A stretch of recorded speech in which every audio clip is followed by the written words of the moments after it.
Good evening and welcome to Vintage Breaks West. I'll be your host tonight, Charlie G, as usual. Getting ready for a night of breaking excitement, some baseball talk, probably talk about the Cubs game that's currently on, because I'm sure they'll be able to pull themselves up from behind. But we will see what happens. We've also got an excellent episode of Guess That Gum to get through tonight. It's going to be all Mini Minoso all the time. Lots of different years, some duplicated cards. So that'll be an interesting way for you guys to win some free break credit. So we'll give everybody a few minutes to mosey on over from the North Show. Got some excellent high fives there at the end between JK and Matty Ice. What's going on, Mr. Finsky? Not too much here, just hanging out watching the Cubs game, getting ready to break some packs here. Got a couple packs on my desk that the North had sold out that I happen to have to help them catch up. So I'll get those broken here in just a moment. I've also got a couple bounties and bonuses happening tonight. Try to see if we can solve the 1974 Topps Baseball set break. What's going on, Kurt? Got that bounty here up on the screen. I've also got a 10 and 100 on the grid and a $10 all-night promo for a bunch of baseball set break spots. It is, in fact, Hump Day. Only a couple more days till the weekend, and only 2 more weeks till Nationals. One more VB West show after tonight's, and then we'll be at Nationals for the week. Of course, Wednesday night will be the first night that the show is open for the preview for anybody who's got a VIP ticket, so hopefully we'll have some vintage breakers there at the show. Of course, we'll be breaking from the show the entire show. I'll probably be in the background. I might do some breaks, but with all the vintage breakers there present, they'll be fighting for who's going to get some airtime, and I'm okay waiting in the wings.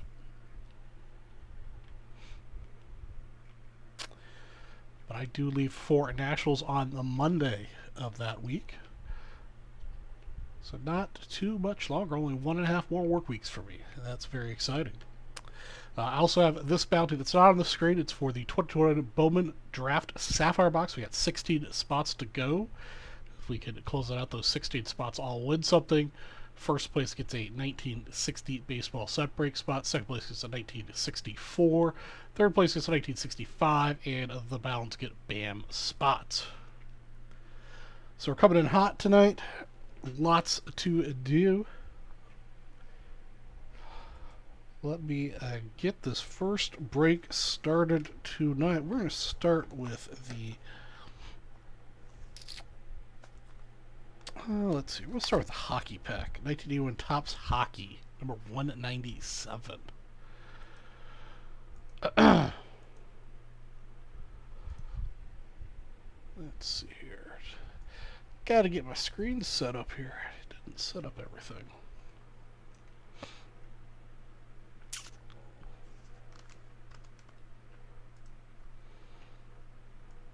Okay.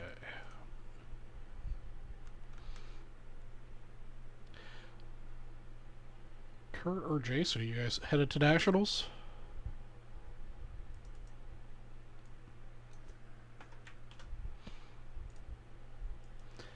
I'm sure I've already asked you guys both, but I have a terrible memory when it comes to stuff like this.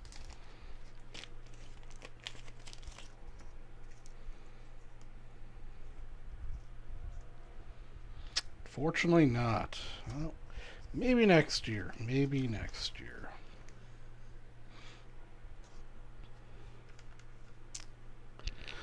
Alright, everybody, welcome to Vintage Breaks. I'm your host, Charlie G for Vintage Breaks West, and tonight we'll be breaking this 1981 Topps Hockey Pack, number 197. Open 196 of these guys already. We're going to randomize our list of names 4 times the hard way. Good luck to Kenneth, Don, Christopher, Timothy, and Larry, who has the lion's share of the pack. 4 times on the random. Kenneth's going to get the first card, and Larry will get the last card. Let's get the names on the screen. Hey, Monty. Nice to see you here live in chat tonight. Did you sneak out of work early or something to catch me live, or?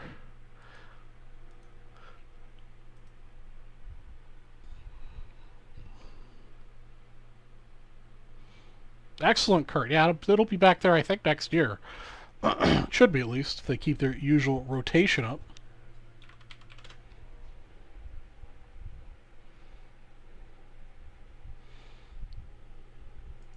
Although, who knows? I heard some rumors about something about Cleveland, but I don't think so. I think it's going to be the Rosemont next year. Okay, first card for Ken, right here underneath the gum. Let's see if we can get ourselves the Gretzky. I believe 81's pretty much Gretzky. Dang, this pack does not want to come apart nicely.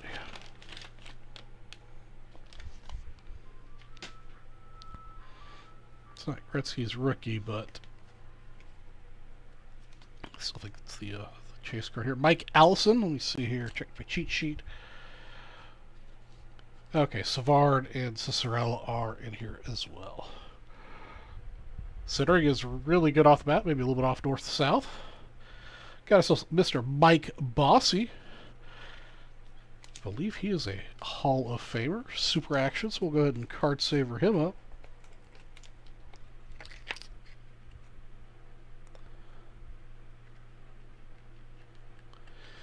Excellent, Monty. There's Mr. Bossy Super Action for a Ken. Nice hit. Rick Middleton, spot 3. More Super Action. Dennis Potvin. Center is holding up pretty well so far. Spot number 4 for Don. Spot number 5 for Larry. We've got Dave Keon. Fortunately, the centering just went way out of whack.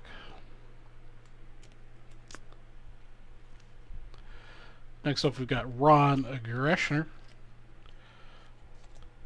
Unfortunately, the centering continues to go off. Spot number 7. So for Larry, we've got the Islanders with Mike Bossy scoring leader. So we got a card saver him up.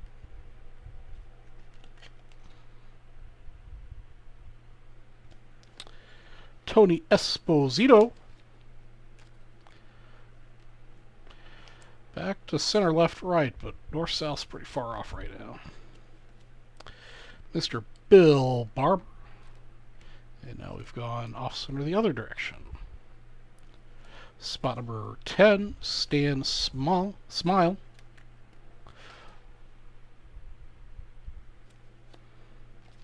Scoring leader with Kent Nilsson.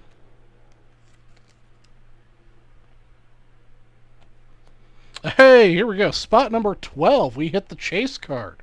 Spot number 12 for Larry Conger. Wayne Gretzky.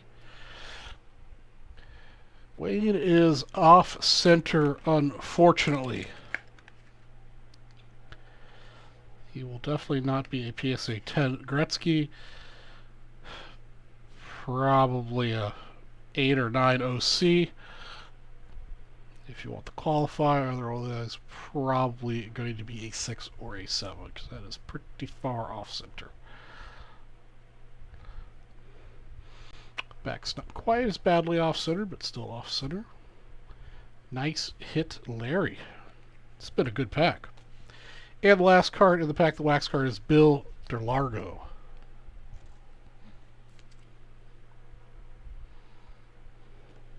That wraps up for 81. Topps Hockey Pack 197. Thanks for watching.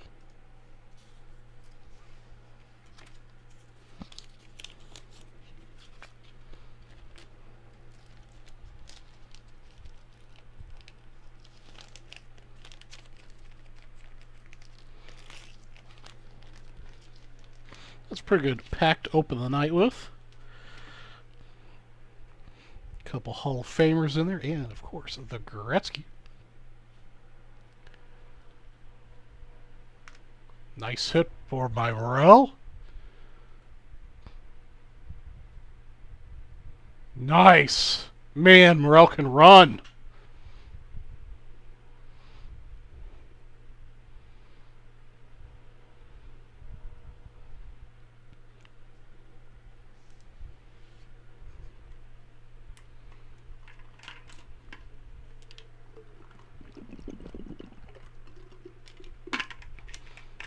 Also got myself one of these nice flasks.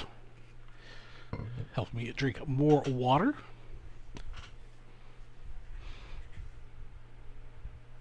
Man, he is fast. Okay, let's do a little basketball now.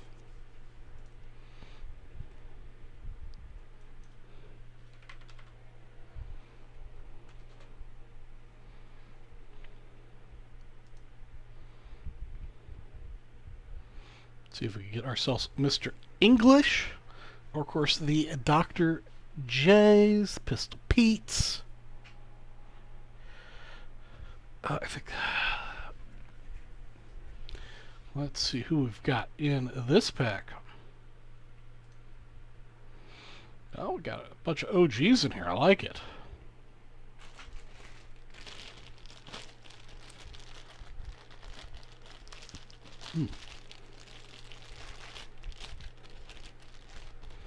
Not exactly sure what's going on here with these.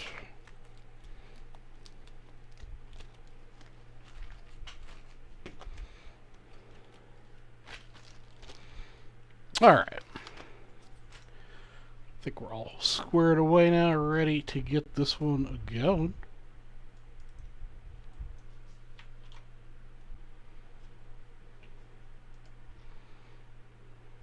Alright, everybody, welcome to Vintage Breaks. I'm Charlie G from Vintage Breaks West. And we're going to be breaking this 1979 Topps Basketball Wax Pack number 159. We opened 158 of these packs. That's kind of amazing. Looking for the Alex English rookie. Of course, Dr. J, Pistol Pete Maravich will all be good options. We're going to randomize our names 7 times. Good luck to Double E, James Phillips, Adrian Fong, and Larry Conger. Larry Conger was in our last pack as well. Hit a Wayne Gretzky in 1981 Topps Hockey. All right. James Phillips is going to be getting the first and the last cards out of this pack. Good luck. Get the names on the screen here. There we go. Send everybody their break alert. And here we go. First card right at the gum here for you, James.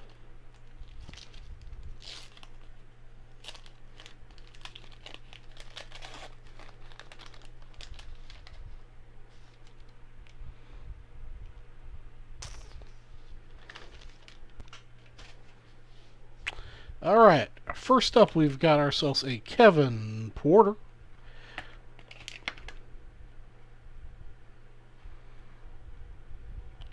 Like the centering is starting off a little bit off. Hopefully that will improve. Lonnie Shelton, spot number 2 for Mr. Adrian Fong. Centering is a little better on this guy.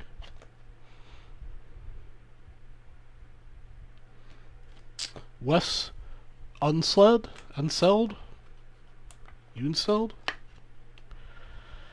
Not quite sure if I'm pronouncing that right. This is for Larry at spot number 3. Mitch Kupchak. Centering really nice on this one, actually. It's got a little bit of a dent or something right upper right hand corner in the black. Probably doesn't show up on camera, but very nice. Hey, what's going on? There's Larry. Larry, I pulled you 1981 Gretzky out of the last pack. Got George Gervin, spot number 5.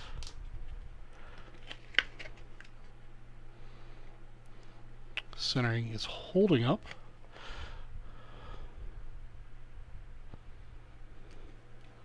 Phil Ford,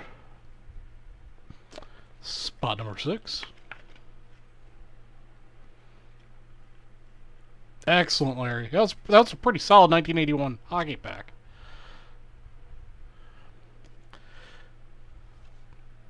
Spot number 7. Nope, our centering went to crap again. Michael Thompson. Mr. Campy Russell, spot number 8.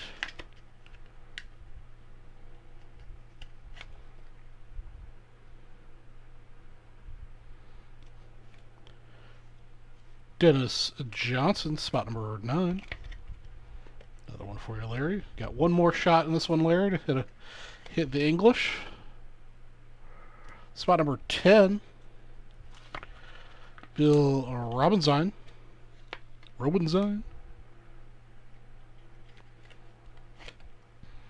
Centering kind of went back and forth on this one. There were definitely a couple solid, well-centered cards in this. Sidney Wicks, spot number 11. Your last card here, Larry.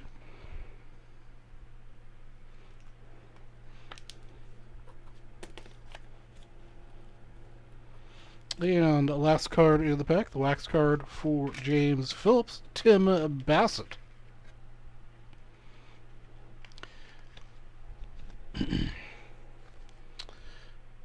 There you go. And that's going to wrap up our 1979 Topps Basketball Wax Pack number 159. Thanks for watching. All right, now they got a few more people in here. We're going to do or go through all the promos we've got going on tonight. A couple on the screen here. We're trying to sell out the 1974 Topps Basketball set break. 33 spots were left when I logged in. If we sell those all out, first person will get a 1960 Topps Baseball set break spot. Second place will get a $500 high roller spot. Third will get a $250 high roller. And fourth through 33rd will all get BAM spots. Kind of a low dollar set there, so I can't really give away much, but at least a little extra incentive there to get those spots. We have 10 at 100 going on. That is on the grid on the website. We'll go through the prizes for that here real quick. As soon as I can find it on the website. 10 at 100. Everybody wins. Got it close tonight. First place is 1952 Bowman Baseball set break spot. Second place, 1960 set break spot. Third, 1964. Fourth, 1965. Fifth will get 5 BAM spots. And 6th through 10th will all get a single BAM spot apiece. We also have the $10 all-night promo. Every $10 you spend will get you a spot. And at the end of the night, we'll randomize that list. Winner take all style. And the first person on the list will get a 1952 Bowman set break spot. I've also got the bounty sitting on my desk here for the 2021 Bowman Draft Sapphire Edition. First place, we've got 16 spots left when I logged in tonight. Fill that out, randomized list. First place, 1960, set break spot. Second place, 1964. Third place, 1965. And the rest of you guys will get BAM spots. Plus, we're doing a Guess That Grade. So I'm going to go ahead and reward those of you, a couple of you guys who were actually, it's going to be a Thunderdome match between Kurt and Larry. Because we're the only people who said anything. We're going to do the first Guess That Grade. It's going to be between those two guys, it looks like. Let me grab my Guess That Grade card. It's going to be all Minnie Minosa tonight. All right, Larry, you've been chosen to be the contestant on Guess That Grade. What's going on, Tim? All right, Larry, rules are simple. I'm going to show you this card up close, front and back. You have to guess the grade. Whole numbers only. If for whatever reason the card I'm showing you is a half grade, you could be the full whole number on either side of it and still win. If you win, you get $10 break credit. If you don't get it correct, you'll get yourself a BAM spot. I'll link you that here in just a second, Tim. Here we go. Guess that grade. This is an older PSA grade with no lighthouse. That little piece there above White Sox is not on the card. It's on the case. They're above the W. That black mark is not on the card. Beautiful color. Great centering. Great corners and edges. Oop, been out of focus. There we go. Back in focus. All right. Really, really beautiful, beautiful card. Back, nice vibrant orange, not rubbed off. All right, Larry, can you guess that grade? I'm going to link you that box here just a second.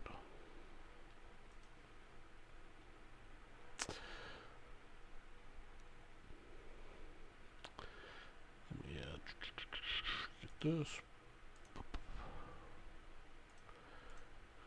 Larry has guessed an 8. Is Larry correct? Let's find out here in just a second. Dennis is throwing in a guess just for funsies. Here we go. Here is the link to the Sapphire as requested. There you go. All right. The grade is, remember the big clue was it's an older grade from PSA. It is a 9 from PSA. It's a beautiful PSA 9 from 1964. Appreciate you participating. Larry, I'll give you a BAM spot here momentarily. Just preparing the next card. Next card happens to be the same card. So we'll take a look at that here at the next Guess That Grade.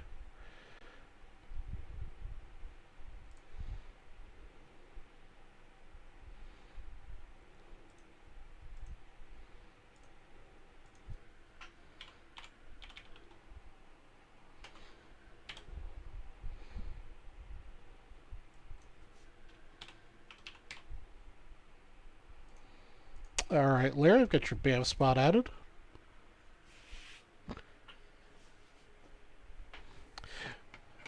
Yeah, with the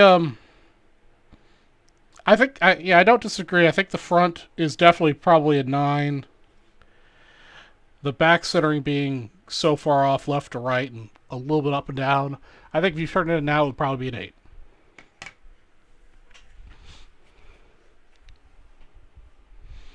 All right, let's see if you guys have bought anything out on the site. Also, I've dropped a link in the chat for the Sapphire.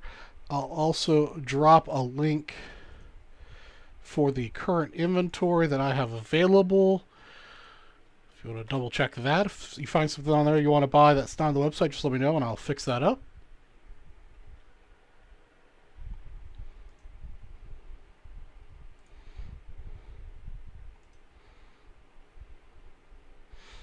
All right, I'm going to break the POTUS box next.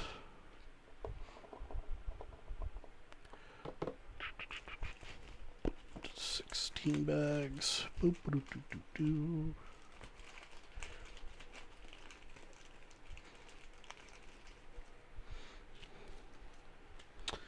All right.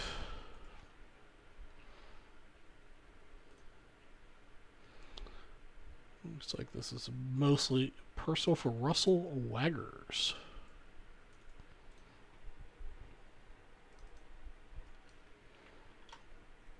Excuse me.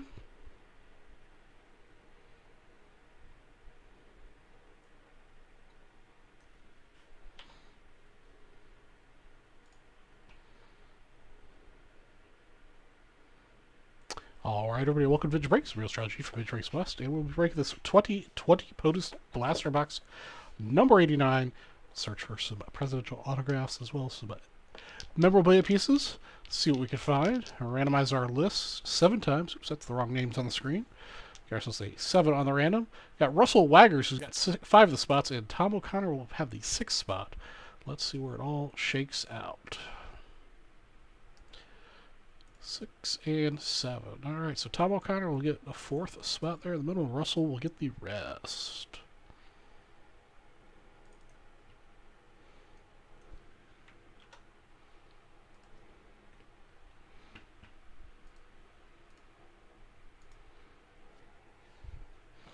All right.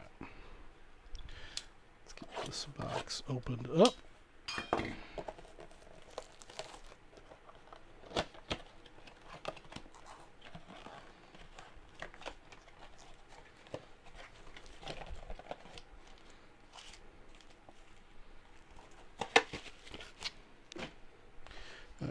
3, 4, 5, 6.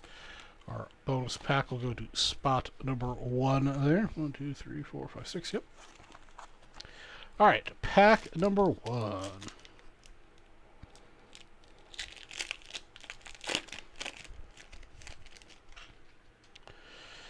We've got the Pendleton Civil Service Reform Act, Trust Buster, NASA Established, Franklin D. Roosevelt, the Sherman Antitrust Act, Martin Van Buren, the Slave Trade Act of 1794, first president to live in the White House, and the first president born in the United States. Oop, one more, and the New Deal.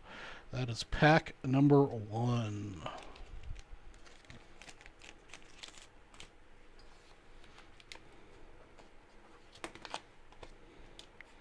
Pack number 2, also for Russell.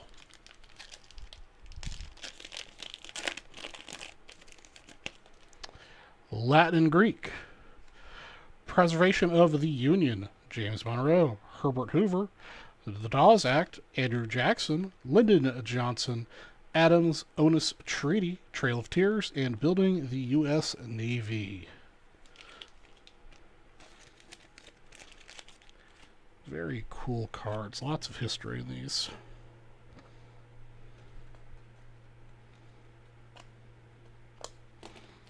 All right. Pack number 3.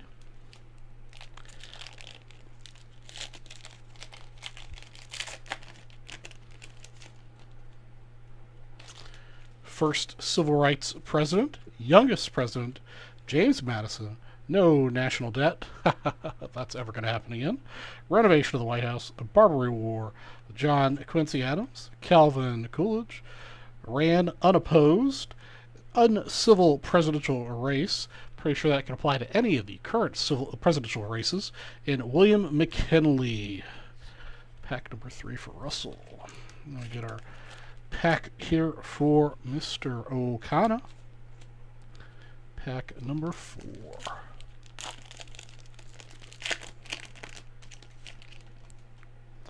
We've got the Great Railroad Strike of 1877, Nobel Peace Prize, Thomas Jefferson, the first presidential assassination attempt, Austin Manifesto. I'm not sure what that is. Let's read about that real quick. Unlike President Fillmore, pro-Southern Franklin Pierce fully supported the enforcement of the Fugitive Slave Act. In his inaugural speech, he stated, "The policy of my administration will not be controlled by any timid forebodings of evil from expansion." The Austin Manifesto was a letter circulated that attempted to justify the purchase Cuba. There's some sort of English going on here that doesn't make sense. Justify the purchase Cuba from Spain, and if they would not sell, take the island by force to admit another slave state into the Union, changing the balance of power in the Senate. Interesting. I did not know that. We learned something new today.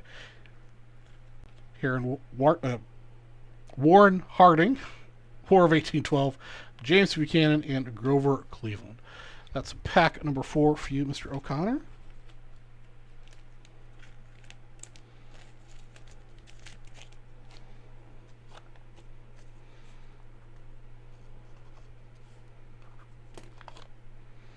All right, last 2 here for Russell.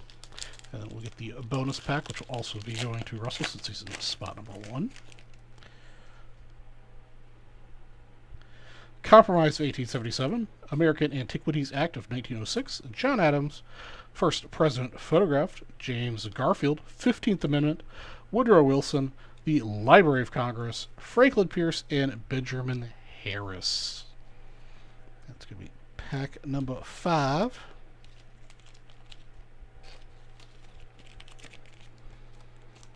All right, last pack for the bonus pack.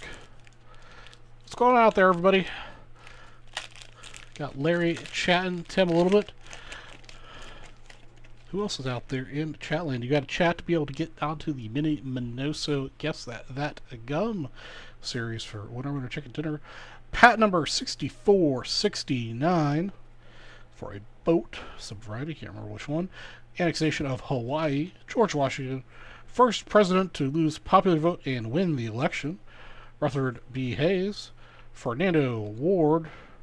We've got ourselves a card that is upside down. I don't know if I've seen that one before. Huh, I don't see why it's upside down. It's got a little bit of marring on it from the process. Actually, several of these do. It's Lyndon Johnson, Theodore Roosevelt, and William Taft is also upside down. Looks like the machine kind of mangled the tops of some of these cards. William Howard Taft, public speaking, Millard Fillmore, and Grover Cleveland. That wraps up the last of the regular packs. And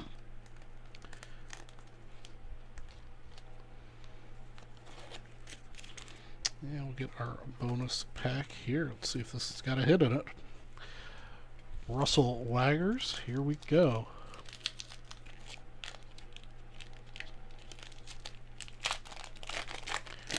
Here we go.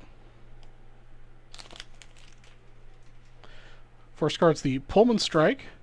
We've got Mamie Eisenhower, War of 1812, and the Holly Smoot Tariff.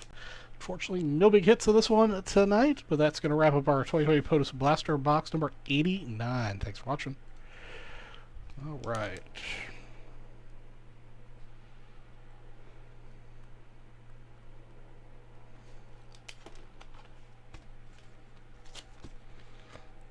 Get this wrapped up here.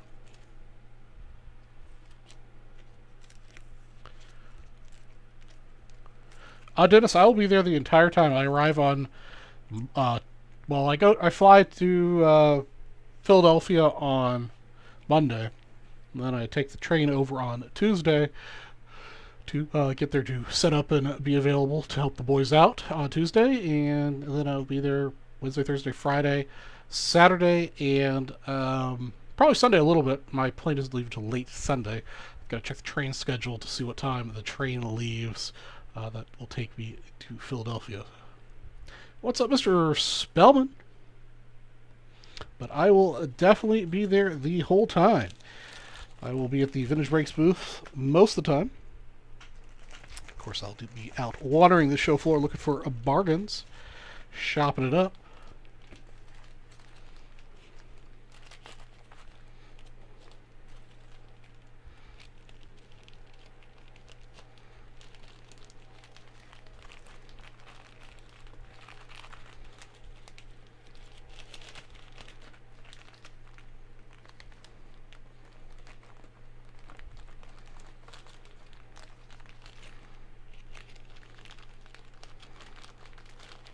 There we go. Dennis, when will you be at Nationals?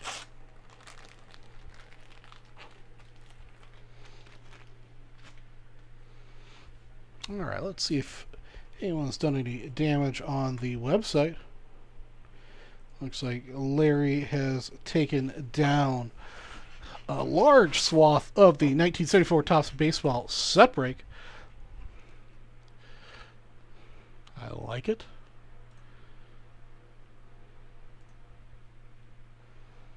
So I believe it brings us down to what? 19? I think 19. 18. Alright, so we've got 18 spots to go on the 74 Bounty. We'll give Larry his spots here. My random sheet. Before I forget. Alright, 1, 2, 3, 4, 5, 6, 7, 8, 9, 10, 11, 12, 13, 14. Alright, 14 spots for Larry.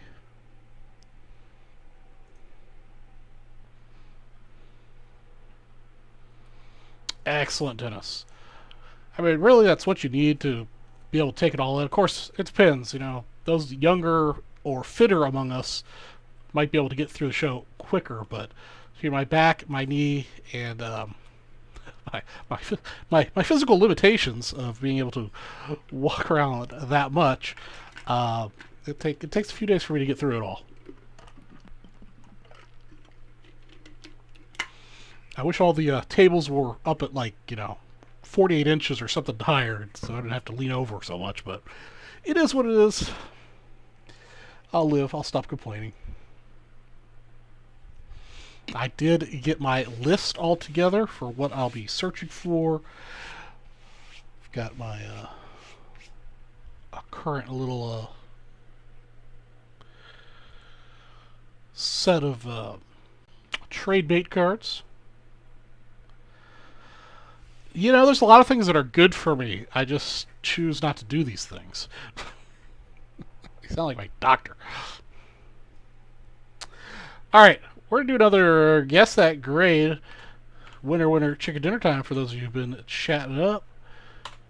Here we go. Here's our next card. It is a different card than the last one we looked at. So we got 18 spots here left. We still have the 10 and 100. Larry's the only participant so far in there. We got 9 spots to go there. $10 all night on the grid. Larry's also the only one that's in that one as well. Yeah, Jeff Spellman is the winner chicken dinner man for tonight. Hey, what's up, Donald? Hope you're having a good night tonight. All right. So, guess that gum rules. You've got yourself a BAM spot. If you guess this grade correctly, I'll upgrade the BAM spot to a $10 break credit. We'll show you the card closely. You got to guess a whole number to get the prize. Now, this is a new PSA grade. New lighthouse. All right. Pretty well centered. A little bit off left to right.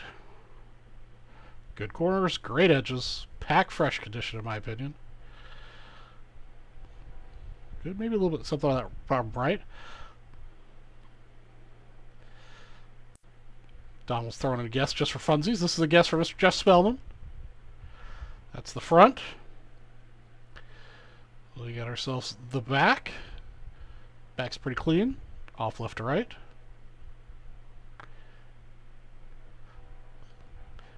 No ink dots on it. It's a very clean card. Yeah, no wrinkles, no... Nothing you can't see in the camera there. Really, I think the only issue with it is the centering. All right, what's your guess, Mr. Spellman?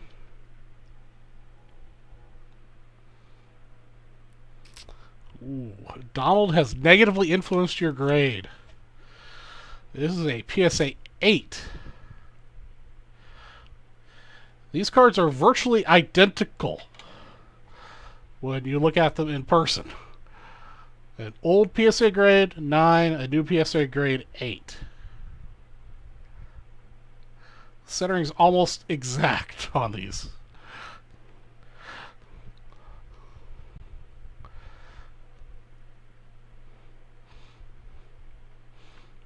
So it definitely shows the difference in scrutiny that PSA gives versus the old grading standards and the new grading standards. So yeah, buy the card, not the grade, as usual.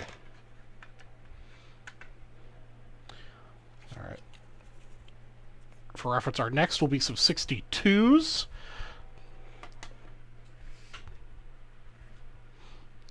Yeah, the back's got a little bit of chipping along that bottom edge with the orange. Centering-wise, it's almost the same. It's a little bit, maybe a little bit worse, but not much.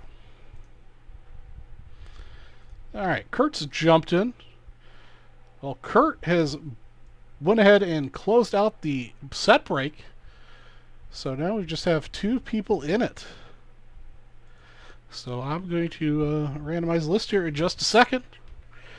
1, 2, 3, 4, 5, 6, 7, 8.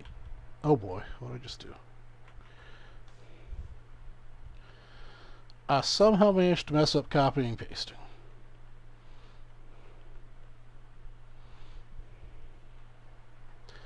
One, 2, 3, 4, 5, 6, 7, 8. 1, 2, 3. All right. 10 more for Kurt.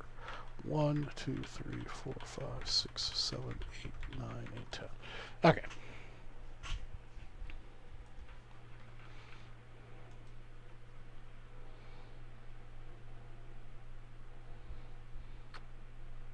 Yeah, Larry, I would agree. I think SGC would be a lower grade on SGC than PSA. Both old SGC standards and current SGC standards, I think, would be worse grading. All right, Kurt, yeah, you did close it out, so it's just you and Larry, Thunderdome style. So we're going to give that away right now. Let's randomize the list 7 times. Get the bounty off the screen here real quick so you can see the names. There you guys go. 1, 2, 3, 4, 5, 6, 7, 8, 9, 10, 11, 12, 13, 14. 1, 2, 3, 4, 5, 6, 9, 10, 11, 12, 13, 18. Yep, okay. 14 and 18. Good luck. 7 times, guys. 1, 2, 3, 4, 5, 6, and the winner at 7 is Larry Conger. Larry Conger will be taking home the big prize, and then you guys both get a gaggle of BAM spots. Thanks, guys, for closing that set breakout. Okay, let's get Larry his prize here. Larry's getting the 60 tops baseball situation.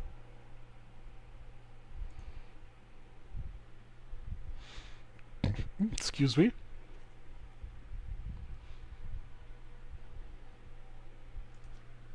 Seventh inning stretch at the Cubs Stadium. Sounds like they've got a Harry Carey recording. Oh, Jeff, it's miserable, man. It is miserable.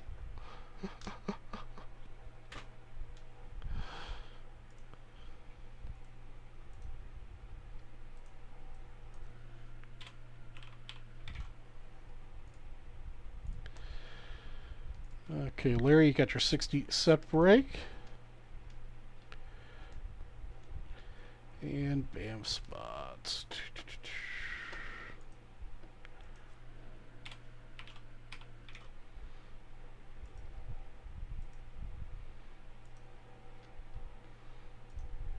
Okay. Gave you a bunch of BAMs. And Kurt's getting some BAMs. I also forgot to give Mr. Spellman his BAM from earlier, from the Guess That Gum. So, Jeff, there's your BAM spot from Guess That Gum as well. All right. We've killed this bounty.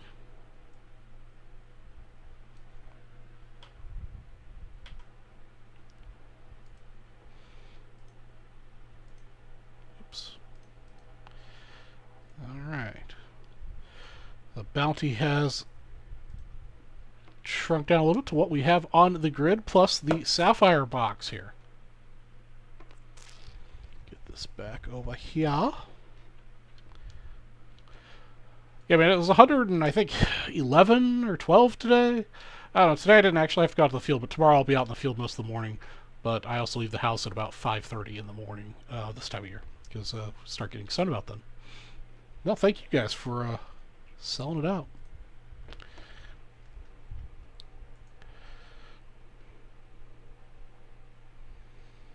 Alright, let's see if you guys have sold anything else.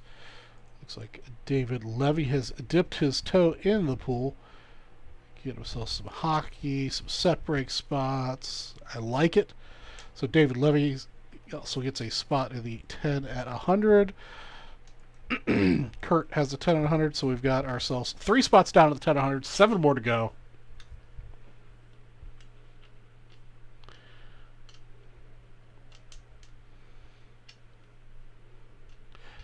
Whew, 95 in humidity. That's gross. Ugh.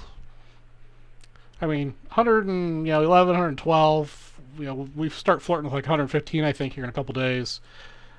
I'd rather have that than 100 degrees with high humidity. That's just miserable. Nobody likes that.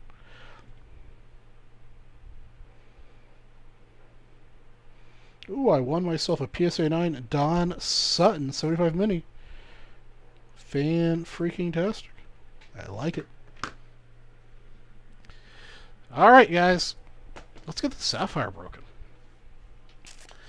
Let's see. I don't... what do I have here? I give away.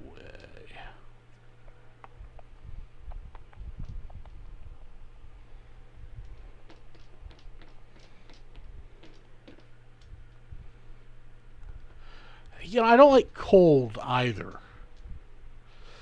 As long as it's above like 40 degrees, I'm perfectly happy. Gets below that, I start freaking out a little bit.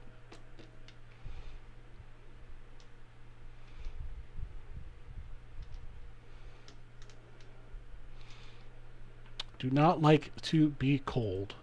Now let's do another guess that grade. Let's see if we get a new participant. We're doing this 62 mini Manifesto up next.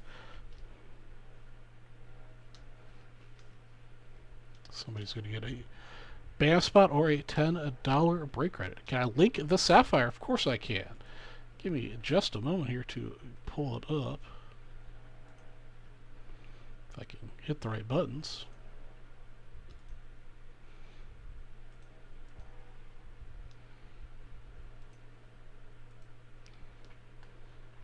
And then we'll get to Kurt. Kurt's going to be the next. Guess that grade. Donald, you ask you how to enter the guess that grade. All you do is have to win the Nightbot.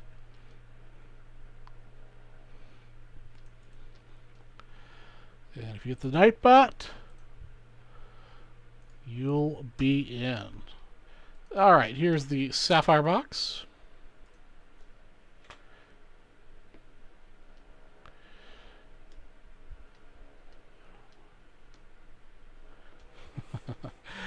Alright, Kurt, good luck to you in the Guess That Grade. This is an older PSA label.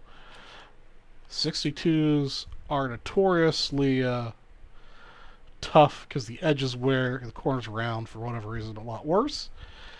So we've got ourselves some rounded corners, white top edge, white edges. Surface is pretty decent. Again, rounded corners, not so much whiting there at the bottom.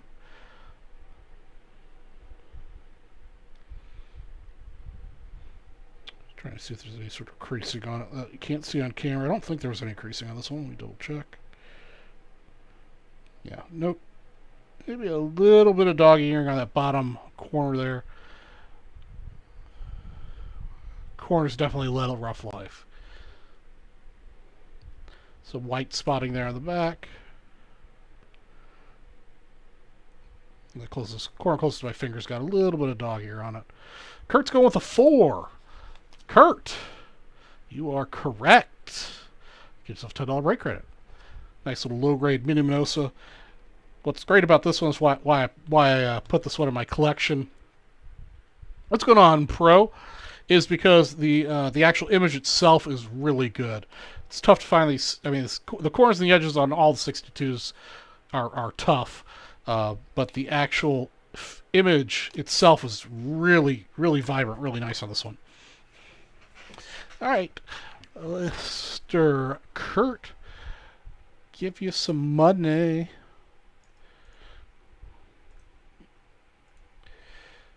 Coupons. Everybody likes money. All right, Kurt. Oh, Kurt, you got a few dollars out there, it looks like. I'm going to add to your stash. And you are good to go.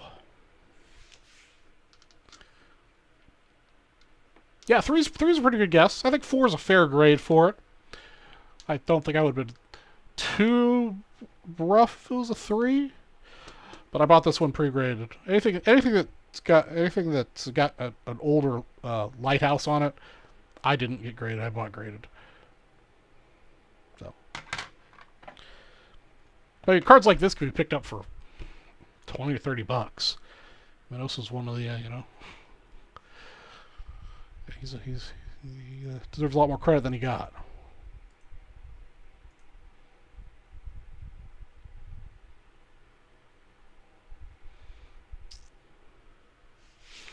let's open ourselves another pack. I've got one. This is the last pack I've got from the North Show that I happen to have to break. So we're gonna have to sell some stuff out for me to break. Otherwise, we can just continue to talk about stuff.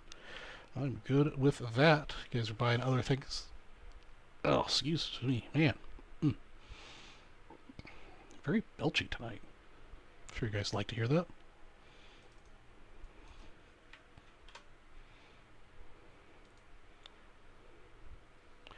Yeah, Jeff, I'd like him to come back to it. Man, Nico has been a stud this game with that arm. He's made a couple great plays. Of course, I'm a little biased. Well, Larry, you're in this one, too. Looks like you were hitting the... Well, they must have been doing a closeout promo or something. All right, everybody, welcome to Vintage Breaks. It's Charlie G from Vintage Breaks West, and we're going to be breaking the 250th pack of 1983 Topps Baseball. Wax tonight. Let's see what we got. We've got the 6 the hard way. Oops. There we go.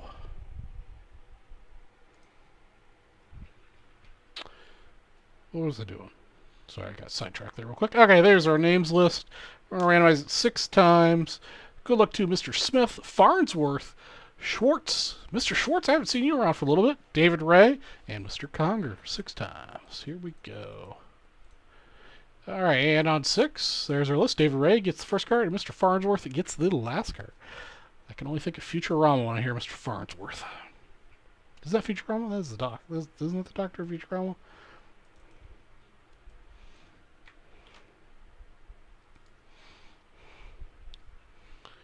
All right, let's go.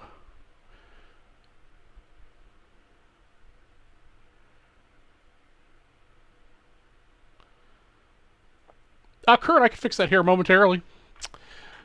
Got a feeling we're going to get one of the big 3 in the pack. Which one of the big 3? We're going to get the Gwyn. We're going to get, let's see, what was it? Gwyn, Boggs, and, oh yeah, Rhino. I should know that. It should be my first guess. I'm not that old, but I feel old. Some days, at least. There's just too much rattling around in the brain. First card right here underneath the gum for David.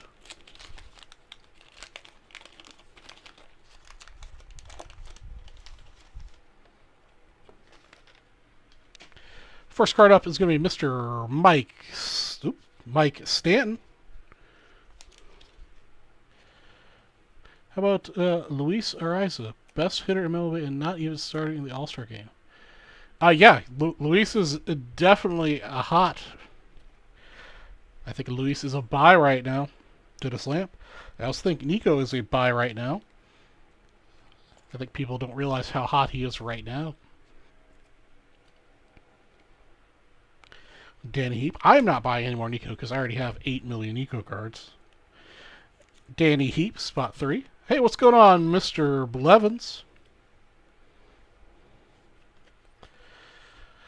Mr. Tim Raines, spot 4. Tim Raines is pretty well centered, a little off north-south there for you, Kevin.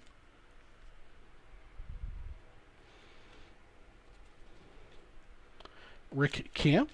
Devers seems to be finally getting the credit he's due based on prices I've been seeing. Been telling Devers was undervalued for a while. Oops, picked up 2 here. Rick Leach will be to card number 6 for election. Doesn't really matter. Larry's getting both anyhow. Brian Downing, also for Mr. Conger. Center on these is pretty good. Would not be a bad pack to get one of the big 3.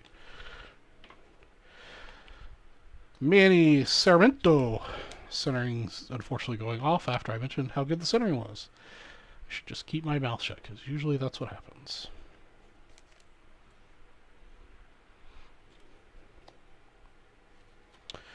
Bob Clark. Oh man, Aquino. Yeah, I accidentally, I didn't like actually go out and purchase him, but I was buying a lot of the random team set breaks or just the various boxes I was opening at the time. I picked up a lot of his like autoed stuff, and, numbered stuff. Gene Tennis, spot 11. I sold a little bit of it when we had that initial push of being hot. Mr. Ricky Henderson, spot number 12 for Larry. 1982 record breaker.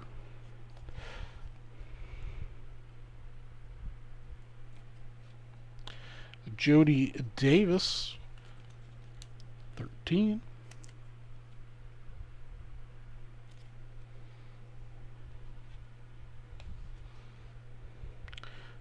Harvey Kuhn, 14. And our last card in the pack is not the right Padre. Juan Eichelberg.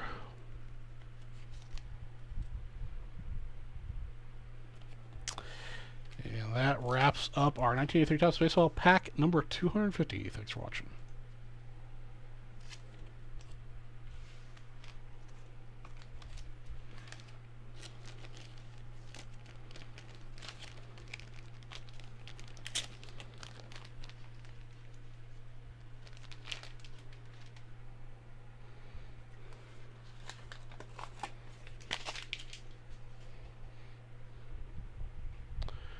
All right. Let's see if anybody else has entered into anything. We got Mr. David Ray just took down three spots in the 10 and 100. So we only have a few more spots to go in that. He also took down 12 of the 16 spots in the bounty. So we're down to 4 spots, guys. 4 spots to go in the Bowman Sapphire box. A cool Hyundai. So that'll also get you in on the 10 and 100 bonus if you buy those last 4 spots.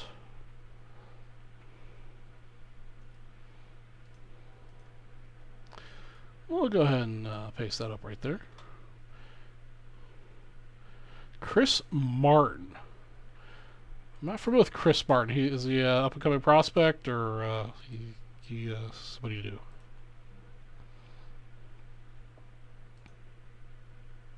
Yep, 4 more spots left of the 10 and 100, guys. So if you buy the last 4 spots in the Sapphire. Oh, you're talking about the pitcher. Yeah, I don't know. The Cubs pitching is still very questionable.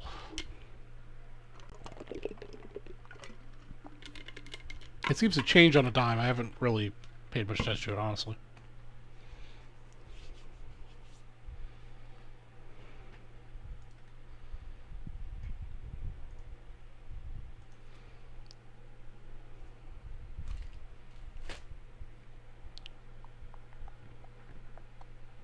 Let's see here.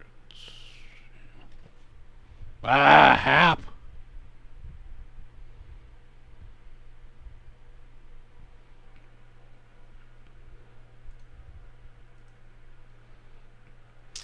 All right, while we're waiting for somebody to pick that up, we're going to do another Guess That Grade,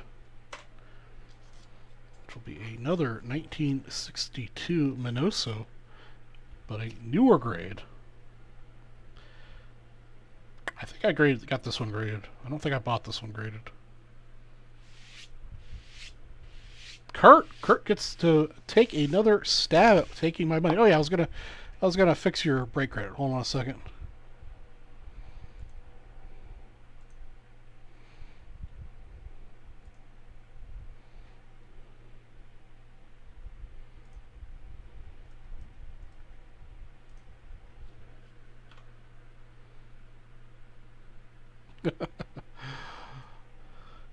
Yeah, the Twins aren't exactly having a year either.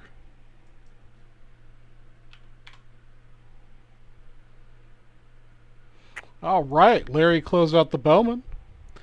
All right, Kurt, I moved the break credit for you, so you should be able to get it. Let me know if you can or can't, either way, and we'll play another episode of Guess This Gum. Guess This Grade. It is a new PSA lighthouse. Oop, come on. Grr. Centering's okay, but the corner, that upper left-hand corner, does have a crease across it, about an eighth of an inch or so in. Corners are pretty white. rounded as usual. Again, the image itself of Mr. Minnie Mouse is very clear. Very nice. Bottom left-hand corner also has a crease on it, as well as severely rounded. Bottom right-hand corner is also rounded and a little white. John Schwartz, okay. Maybe there's another box out there? We'll take a look and see who got the first four. Let's see what happened.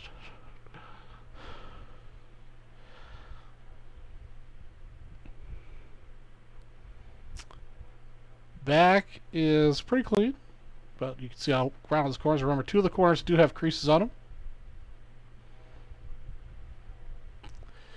All right, what's that grade? Kurt's guessing a 1. Donald's guessing a 2.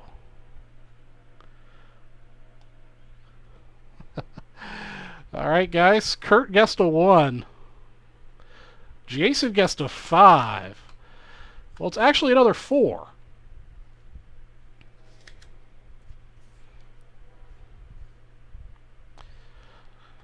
And compared to the older 4, centering's much improved. Corners are probably a little bit worse.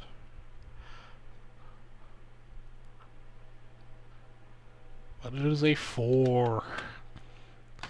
Get you a bam spot here, Kurt.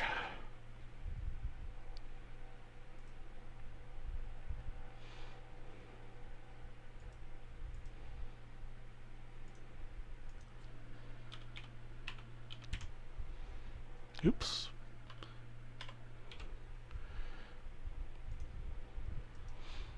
Man, Rushman's one of those guys I wish I invested in early. I just got too late on the bandwagon for him.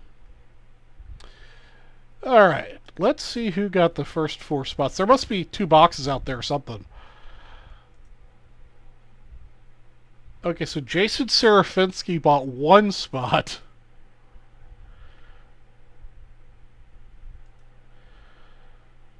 Okay, looks like Larry got the first spot.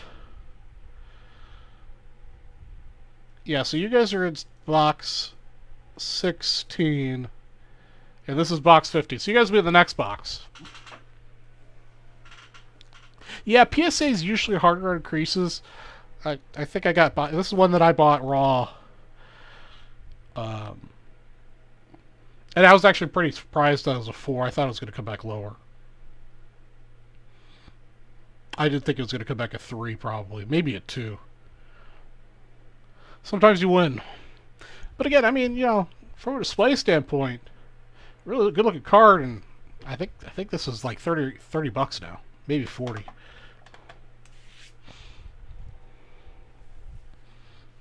But you guys both still got into the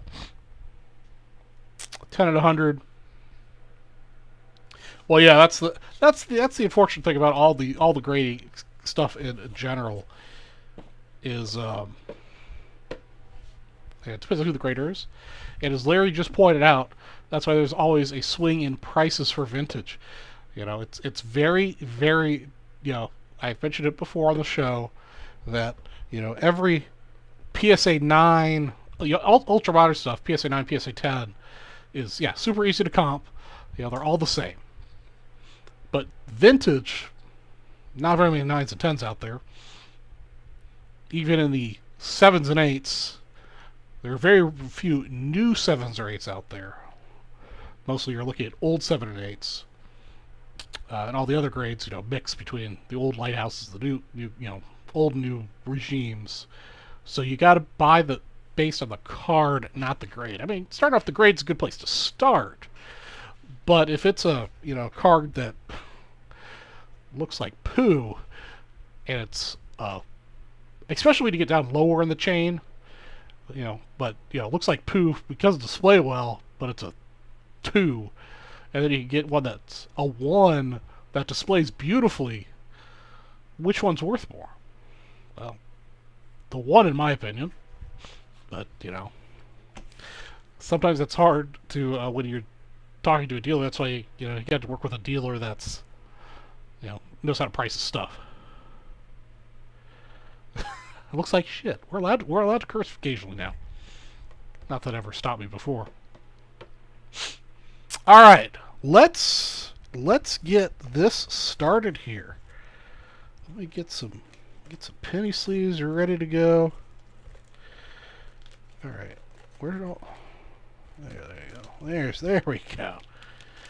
This will be a 16 kata.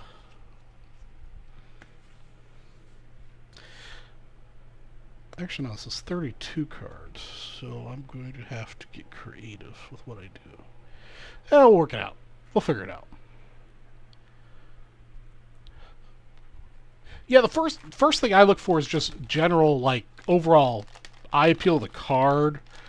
You know, especially with, like, the 62s is you know, whether the actual, like, image, the subject, is clear and unmarred. Then centering is the next most important to me. But centering does detract a lot from the value, in my opinion. I'd rather have something with rounded corners and some edge wear that's well centered than something that's got perfect edges and corners and is way off center. Alright, now I gotta put you guys all in a random because I forgot to be doing that on the fly. So Larry gets 4.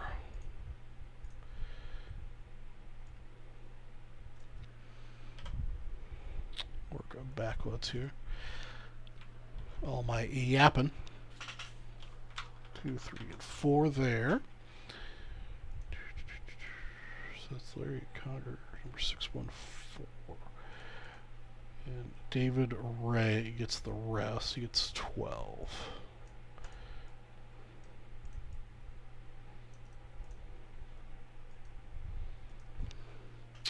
One, 2, 3, 4, 8, 9, 10, 11, 12. Okay.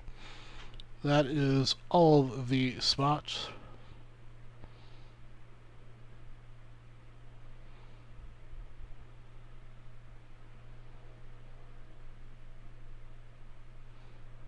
Yeah. I mean, we all look at the edges of the corners, but you know, again, you know, my cards are displayed on the wall. You know, anybody that comes looks at them is usually looking at them from 3 or 4 feet away, the closest, because my desk is in front of them. You're really not going to be able to notice the edges and corners unless they're really, really tore up. But you're sure as hell is going to notice the centering and the image quality. Alright, let's give away the bounty here between Larry and David. Let's randomize that list. I guess let's say 5.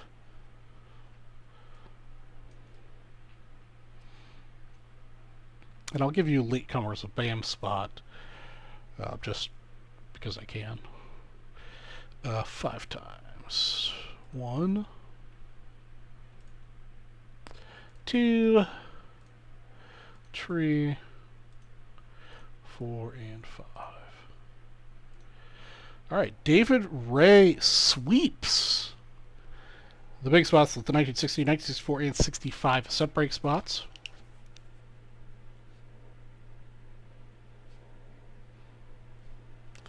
And then BAM spots we're going to give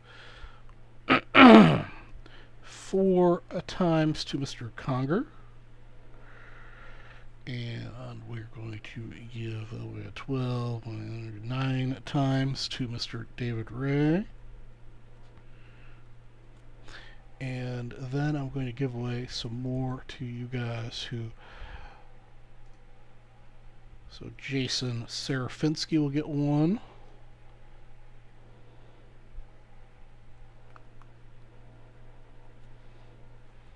And Mr. Schwartz. Good to see you again, Mr. Schwartz.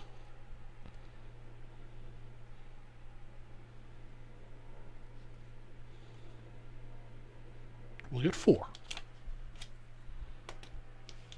I know, Mr. Lynch, this whole, new upper management decision to push VB, to push the Tuesday night show to start at midnight just is a little late for me to be up. I mean, that's 9 p.m. my time, but because my job usually means I have to be up super early, starting at midnight doesn't work very well for me.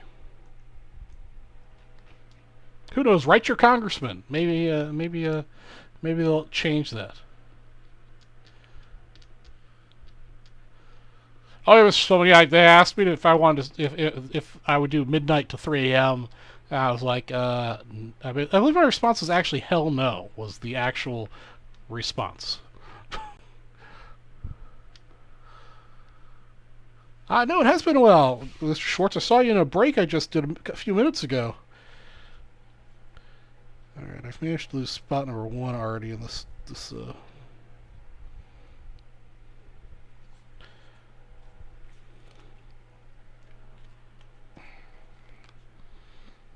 All right, I'm gonna award those all those BAM spots, set spots, and stuff after I go off the air later tonight, guys. I will not be doing that immediately off the cuff. I know.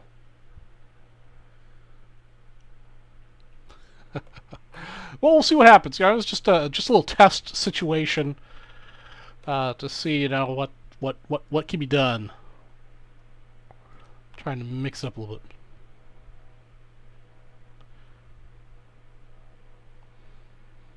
Yes, sir, Mr. Lynch. Don't tell the boss. Little protest at the CG Square show got canceled.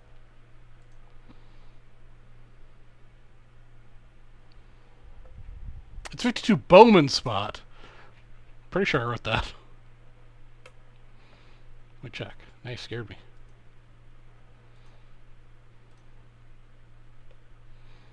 Yeah, 52 Bowman.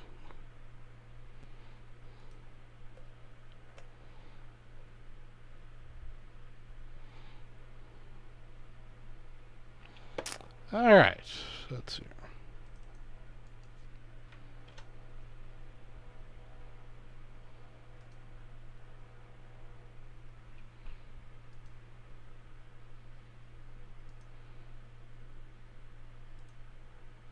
Yeah, we've got 2 more spots left of the 10 and 100, so we're pretty close there.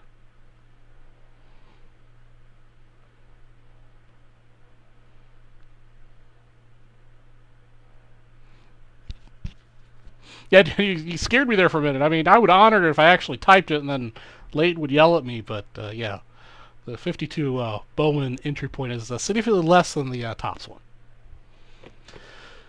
Okay, I think we're ready to go, right? Got everything going? All right, let's go. Let's do this. Welcome to Vintage Breaks, everyone. It's Charlie G from Vintage Breaks West, and tonight got a special treat, special 2021 Bowman Draft Sapphire Box number 15. This one's by the card. Let's randomize our list of names. We're going to do this twice with aces. Good luck to Double E, Mr. Ortega, David Ray. Mr. Ortega, David Ray, and Larry Conger. All right. A nice little mix of people in here. 1 and 2. We're going to start with David Ray and end with David Ray. All right, cool. 32 spots. Let's get this on the screen. Not sure if I've got enough room on my screen to show these all, but we're going to put it up there anyhow.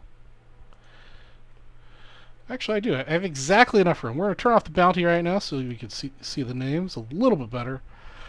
I could turn off the logo, but I'm going to be lazy and not do that. We've got Manuel, and David Ray are the last 4 spots there. Let's go. Yeah, good luck, guys. Good luck. This one we could pull a serious heater out of this. I love the Sapphire product. Even the base Sapphires are really sought after. Colors are usually pretty affordable and are just awesome, especially if you get a color match. Yeah.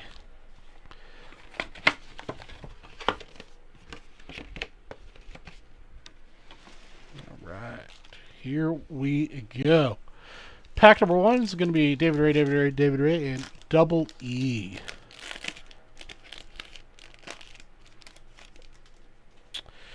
All right, our first card up is going to be Jordy Barley. I only hold up cards that are first Bowmans or rookies. Sam Bachman, first Bowman. for David Ray. Free to turn these over. There we go. Got Mason Black, first Bowman. David Ray. And we've got Brian Bulvaz for the A's for double E. Pack number 2 starts with David Ray. Just do the 75th Topps anniversary packs. Oh, you're talking about the platinum? No, unfortunately, they haven't sent me any of those. JT Schwartz. Spot number 5 for David. David Ray also gets the color out of the box. Spot number 6. TJ White, green, numbered to 50. Centering is really nice on this guy. I'm not familiar with Mr. TJ White of the Nationals.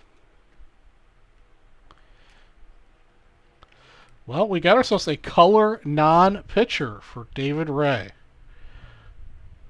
But I'm not sure who TJ White is. He's not on any of my watch lists for somebody watching. But maybe I'm wrong. Spot number 7 is Tyler Matson, first Bowman. Yeah, you're right. Half the battle is getting a non-pitcher color.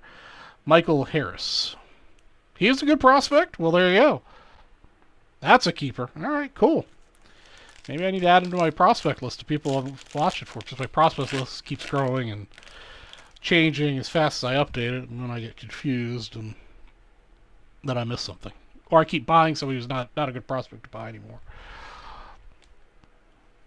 I just can't keep up with it as fast as some people can. Brainer? Bonacy for the Red Sox? Is that his name really Brainer? It's a weird name. Owen Kellington, pitcher. Yeah. Well, pitchers went the way the punter kickers, because they only pitch for like a couple innings now. Not like the good old days where they pitch the entire game unless they hurt themselves. Ricky Tideman, first Bowman for David Ray, spot 11. And Jose Salas, spot 12 for Larry Conger. Oh, that's not a first Bowman, but I showed it off anyhow. Luis Arias. I want to say his first Bowman is an older first Bowman, isn't it? I think this is 20. I could be wrong, though. Emmanuel Rodriguez, spot number 13. First Bowman of Mr. Drew Gray, pitcher for the Cubbies. That's spot 14 for Larry. Spot 15, Oslivas Basby.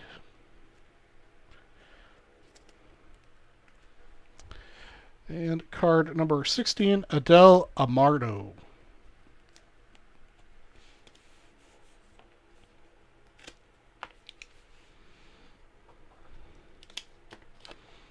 All right, spot number 17, 18 and 19 for David Ray, and 20 for Manuel Ortega. Jefferson Cuero.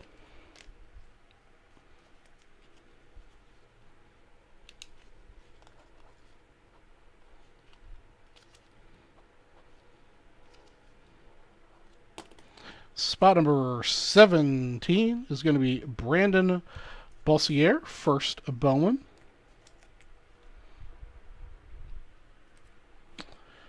Somebody in the chat help out Mr. Donald with Luis Arias' rookie card or first Bowman card. Jordan Vyers, first Bowman. Spot number 18, David Ray again. Spot number 19, also for David Ray. That pack appeared to only have 3 cards in it. Garrett Mitchell.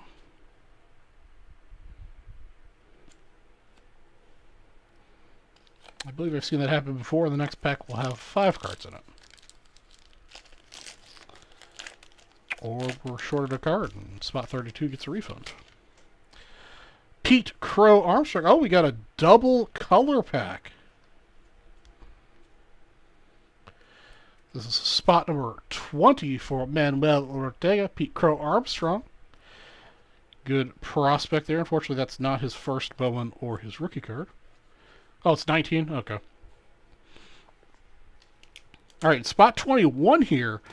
We got a double color, which is a rare thing to happen in these boxes. We've got number to 99. I believe this is the canary yellow, or just yellow. Is Henry Davis, catcher. Not only did we get 2 colors, we also got 2 non-pitcher colors out of this box. This is going to spot 21, Manuel Ortega. Pirates, Henry Davis, pitcher. What's the word on Henry Davis? He's also not on my list of prospects to be watching out for. 23, 25. Up next at 22 is Cooper Kenny. That is a good hit. All right. Cooper Kenny's first bone for 22, David Ray. 23 also for David Ray is Liovier Puguero.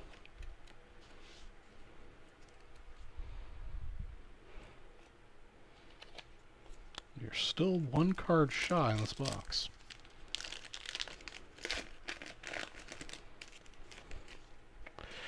Calvin Ziegler, spot 24, first Bowman for Manuel Ortega.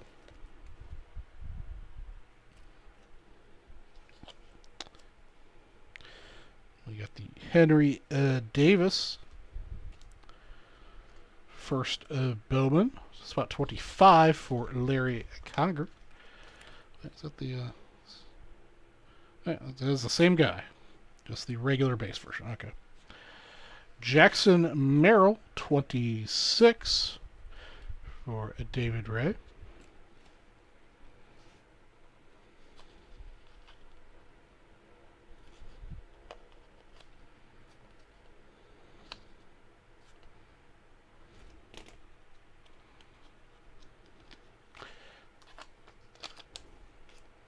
All right, 27, Tyler Soderstrom for David Ray. We're down to the last pack. Maybe there'll be an extra card in here. I don't know.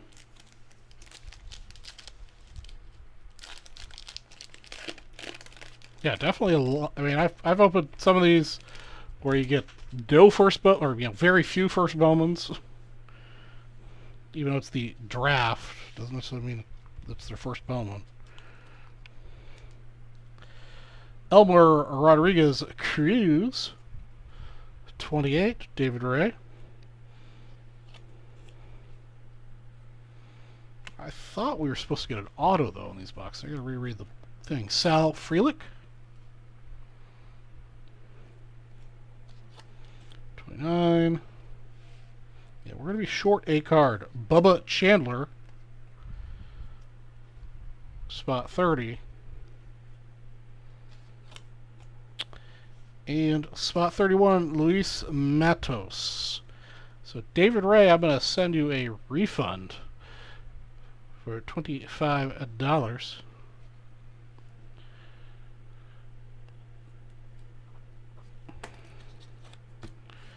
Just double check here that we've got the numbers right. 31, 30, 29, 28, 27, 26, 25, 24, 23, 2, 21, 20, 19, 18, 17. Oh, all right, guys, I did mess up. It was not tops. All right, starting at card number 17. 17 is Jefferson Quiro. I forgot to put the post-it note on the back of it. 18 is Brandon Bossier. I hope this doesn't change who got the hit there. 19 is Jordan Vyers. 20 is Garrett Mitchell. 21 is Pete Crow Armstrong.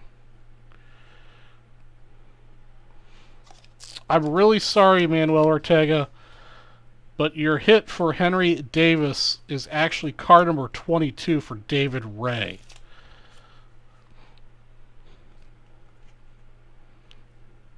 Card number 23 is Cooper Kenny. Card number 24 is Luver Pegro. Card number 25 is Calvin Ziegler. Sorry, guys. I hate it when this happens. Yeah, I made a mistake. Henry Davis is 26. Jackson Merrill is 27. Tyler Sandstrom is 28. Elmer Rodriguez is 29.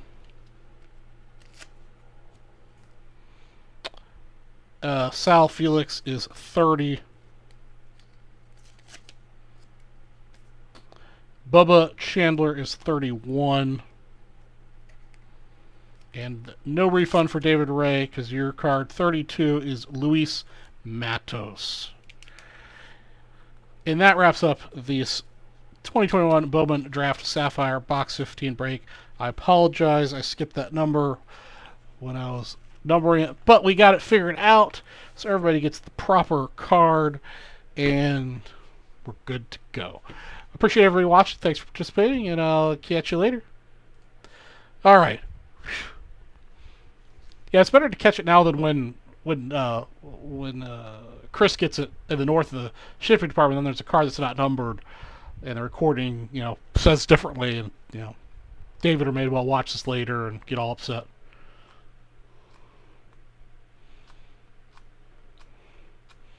Hey, what's up, Mr. Phillips? Henry Davis is good. Why is he not on my list of prospects? I don't know, Henry Davis. This is part of what I liked about the CG Square show, is that I would because Gilmore is on top of all that stuff.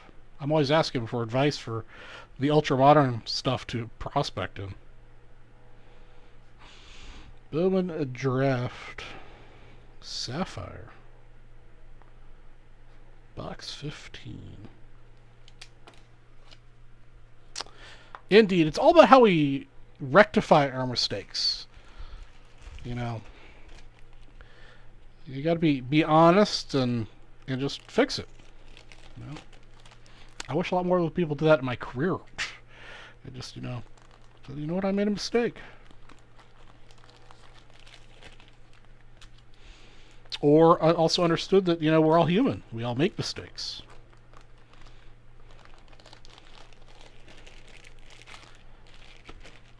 But it is what it is. All right. That is in the books. Let's do another Guess That Grade.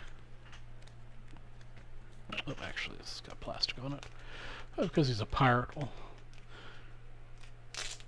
Oh, because the 100 or so pirate fans keep up with it. All right. Yeah. Well, yeah. All right. Let's do the next Guess That Grade. Winner, winner, chicken dinner for our next participant. Bounty back up. I'm not sure if anybody's got the last 10 and 100 yet. Andrew Blevins, come on down.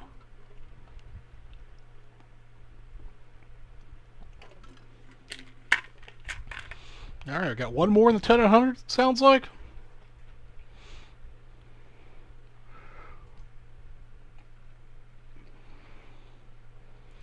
I will, I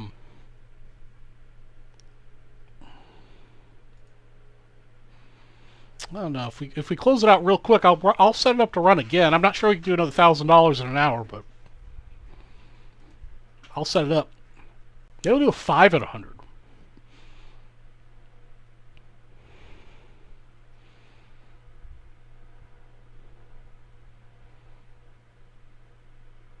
O'Neill Cruz, yeah. O'Neill Cruz is definitely a...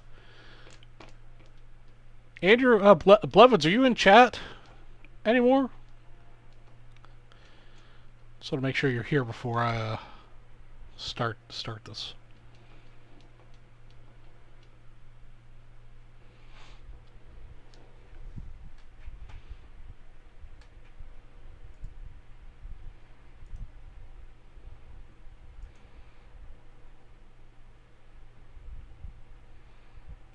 Also, we've got 2 weeks left till Nationals, guys.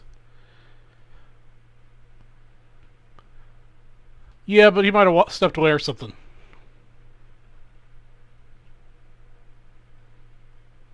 Because he hasn't... He has chatted.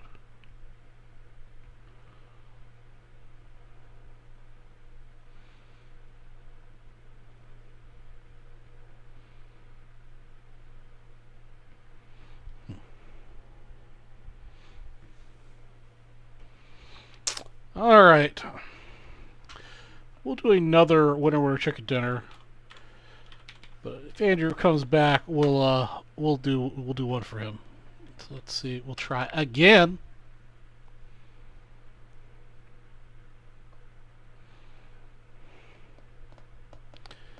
All right, Tim. Here you go, my friend.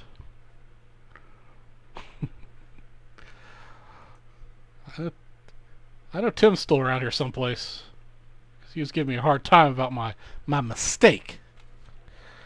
All right, Tim, you know the rules. Well, you get yourself one guess. Guess correctly, you get $10 break credit. Guess incorrectly, you get a BAM spot. Whole numbers only. Look at this. We got another 62 mini Manifesto with a new lighthouse. As opposed to the last two we looked at, this one's even better centered. Corners are much better. Still a little fuzzy on them. Not as badly rounded. Corners are still rounded, a little fuzzy at the bottom. Getting good picture.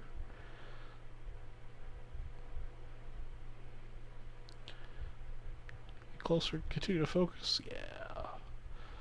Corners are just a little bit rounded and fuzzy. A little bit of edge wear.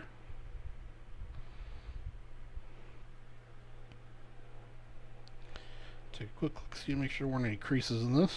Nope, I don't see any creases. Center on the back is pretty good. Focus, focus. There we go. Again, the corners are a little bit rounded.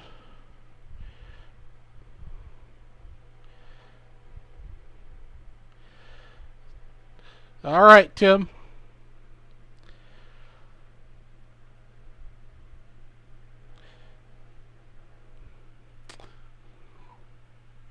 What is your guess, Tim?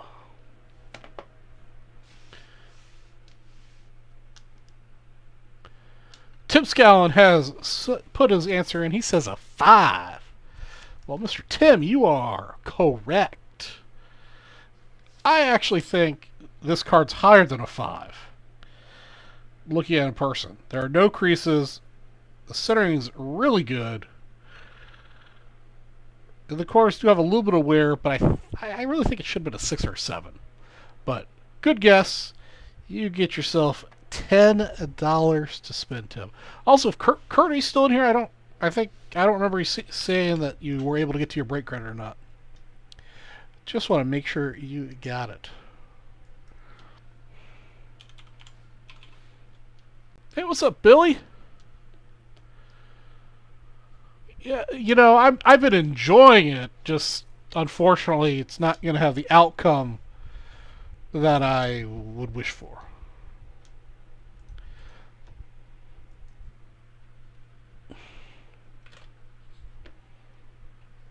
All good. All right, appreciate it, Kurt. Thank you. Got to make sure you get your free money.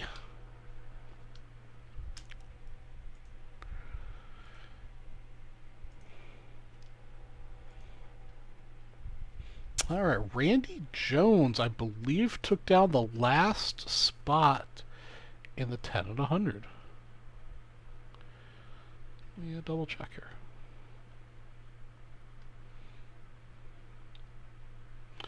Where the heck is there? It is. Yes, the 10 and 100 is closed.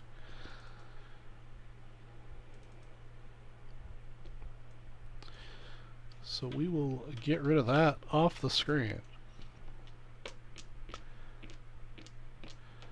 Let's do a. I'm gonna do it off the grid. 5 at 100. Let's see here. Just since we've got about an hour to go.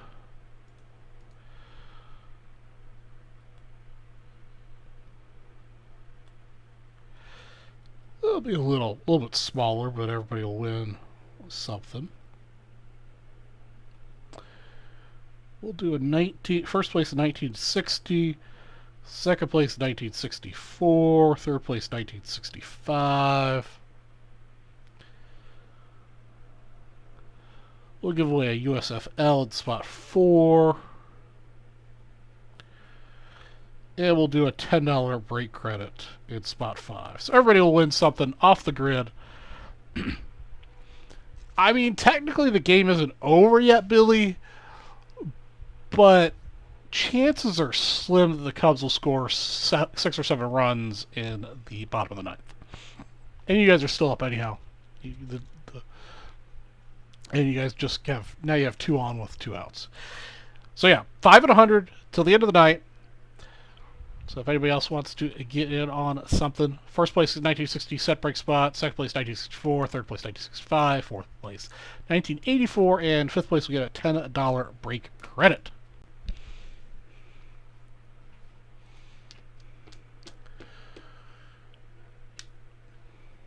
But again, chances are slim.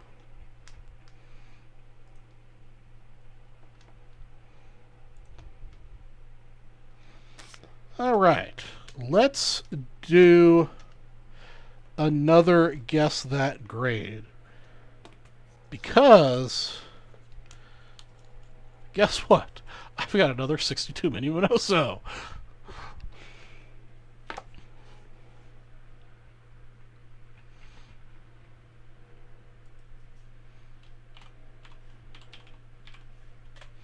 Here we go. Let's see who's our participant for this one.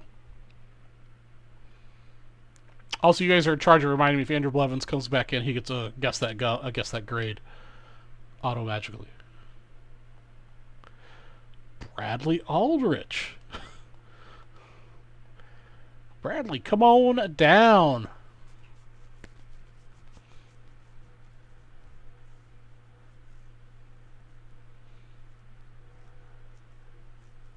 Bradley, are you in the chat? I don't remember seeing you for a hot minute.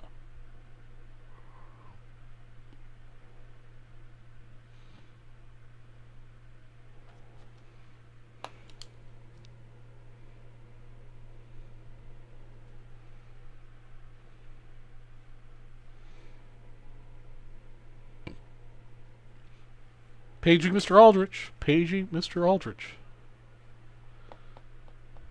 Donald, did you make Nightbot mad or something?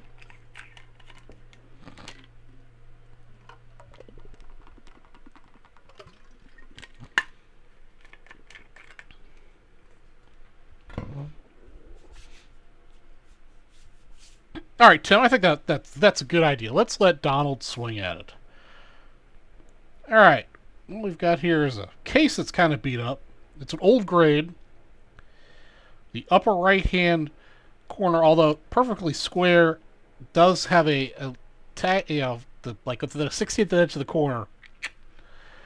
The dog-eared over, say with the bottom right-hand corner. It is otherwise perfectly square corners and really good centering. A little bit of whiting on that upper right-hand corner. It's got a little bit of print defect there on his cheek. The whiting you see across kind of below his chin on the card is actually on the case, but there's also a print dot on his chin. So it's got a couple qualities that I wouldn't normally buy a card for, but when I bought this, I couldn't pass up the price.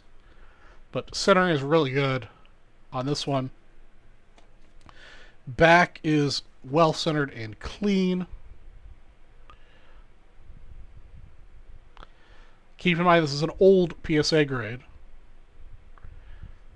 It's not going to focus, but the back's clean and well centered. So what is your guess for this grade? Again, it is an old PSA grade. It's got really square corners.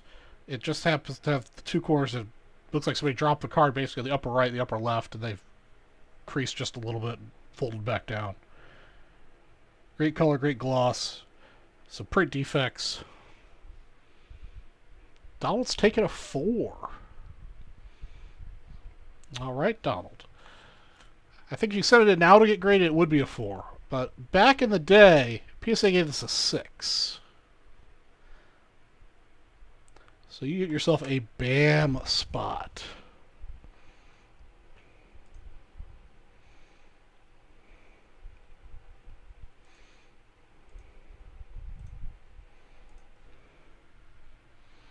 Tim Scallon had it spot on.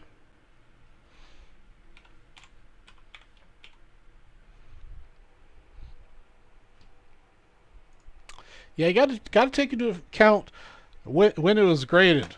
With the old, super old labels,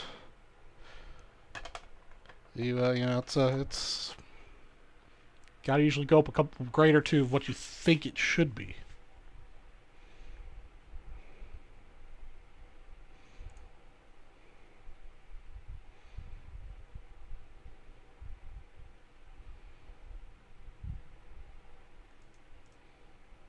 $1985 Topps football. Do I have 85 Topps football? I think I do. Is this 85? That is 85. I'm not sure who sold out 85 Topps football, but I have it. So we're going to break it.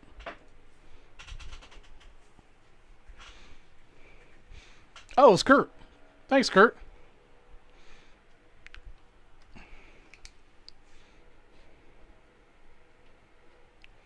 All right, Kurt, I've got you on my list here. So you've got the first 5 at a hundo.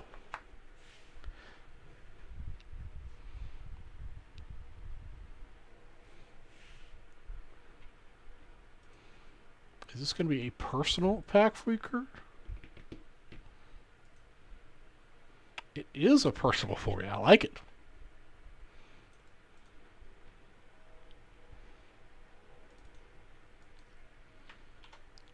Let's see what you can get.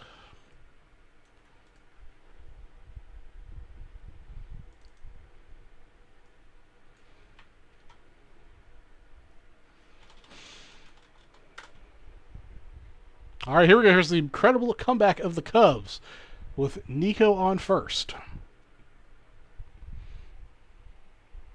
Ow. Okay, Ducky.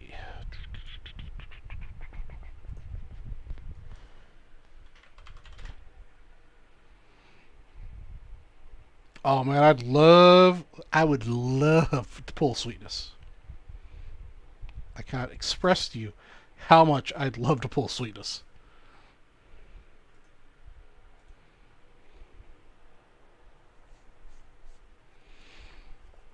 Okay. Channeling my Sweetness. It's channeling. Welcome to Vintage Breaks. I'm your host, Charlie G from Vintage Breaks West, and we're breaking this 1985 Topps football pack, personal for Kurt right now. It's number 154. Opened a lot of these. Been around a few minutes. Let's go. Good luck, Kurt. We're looking for Sweetness. I mean, a Warren Moon would be nice, too. Really, any Hall of Famer that's well-centered with good corners and edges is what we're looking for, because these black beauties are so condition sensitive on their edges. I did not refold that very well. Well, we'll send along the wrapper for you. All right, up first here we've got Roger Craig. All right, out of the gate, our centering is a little bit off, a little bit of edge wear, but that's a Roger Craig. Just let me know if you want me to card save any of these up for you to Mr. Kurt. Ron Jaritsky.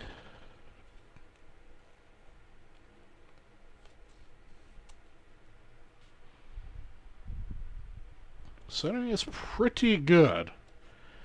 Could be a little bit better, but it's not too bad. Again, I comment on the centering and then it goes bad. R.C. Thielman? Just need to stop talking about centering. Henry Ellard.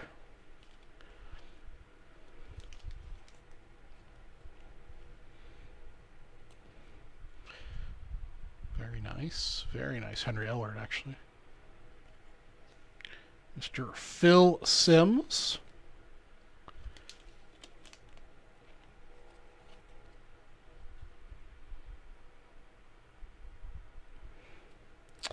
Don Rogers.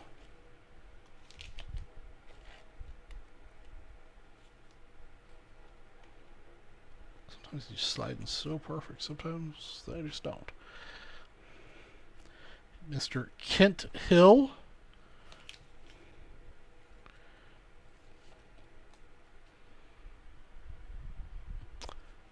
And oh, safe. All right. Got ourselves Joe Montana sticker. I'm going to go ahead and card saver up Mr. Montana since these are on a slightly thinner stock and are very susceptible to creasing. Mr. Montana for you. Unfortunately, the sticker's off center. Got Ronaldo Nahimi.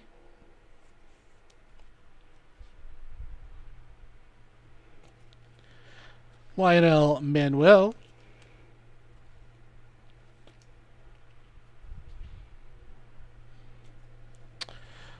Carlos Carson. Come on. Come on, sweetness.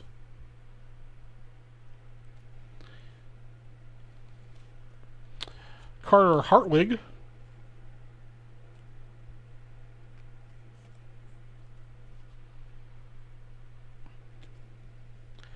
Russ Grimm.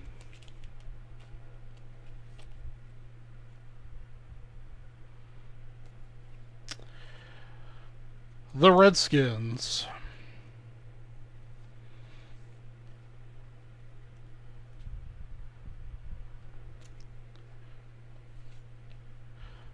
William Gay.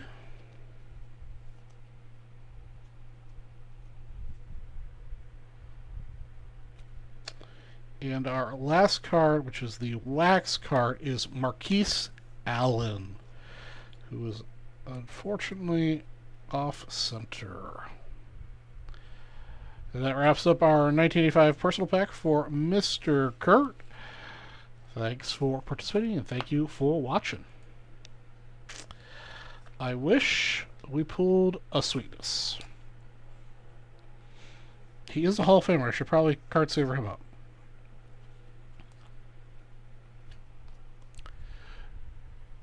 And the Cubs lose. Boo. You're very welcome, Mr. Kurt. Appreciate you giving it a shot. Alright, let me get this LBTV stuff off. Okay. Alright. Now that's over with.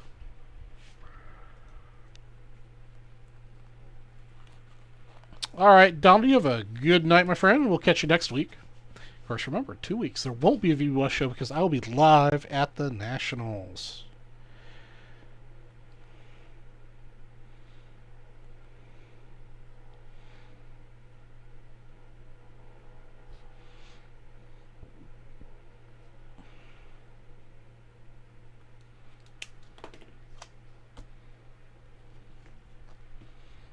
Oops.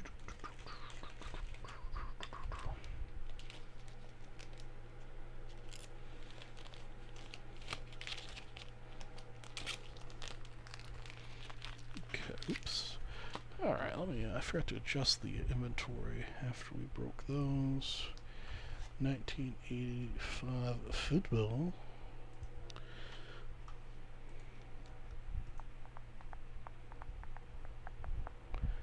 1985 football.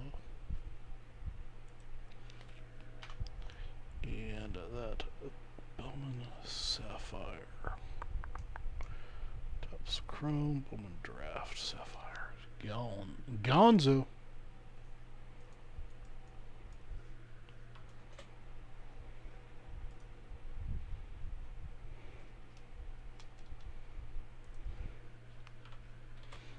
Right, Bowman Draft. Yep, okay. There we go.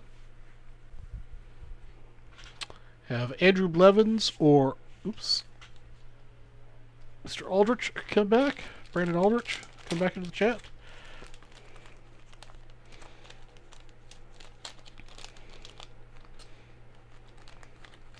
Let's put that wrapper in there for you.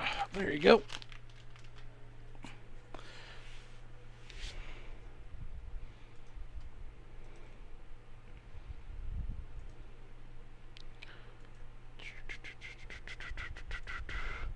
Go ahead and post the link for what's available in the West here in the chat one more time.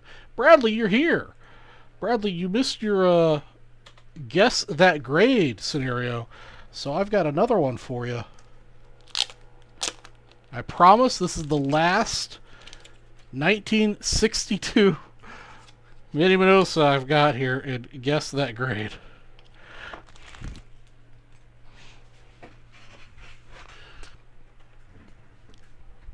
All right, Bradley, you were nightbotted and got yourself a guess that grade situation. So, guess the grade correctly, get $10 break credit. Guess incorrectly, get yourself a band spot.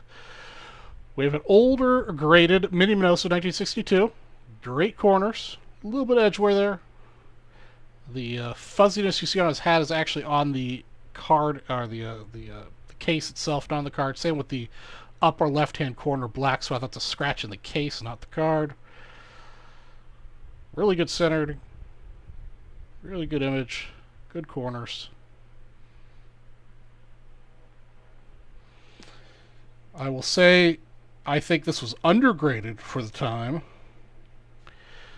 There's no creases. I mean, maybe just a little bit of touchy on the corners.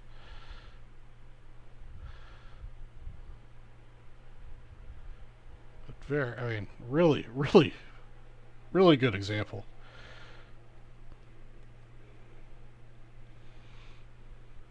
Really good example. So what grade do you think this guy is? It is an older grade, but I think it's undergraded.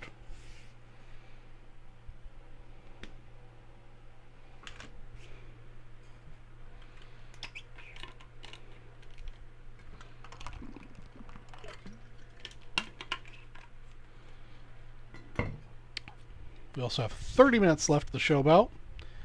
Get your last spots into the $10 all-night promo. We also have a 5 at 100 going off-grid if we happen to sell it. We have 4 spots remaining in that. Kurt Bros has the first spot in it.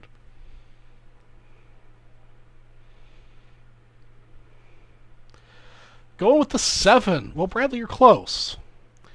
It's a 6. It is the same grade as the last one I showed, but this one looks substantially better. I'm not sure why this one's not a higher grade. Charles Perry entered the chat with the correct answer, but Charles Perry, you weren't the participant. But I do like playing from home.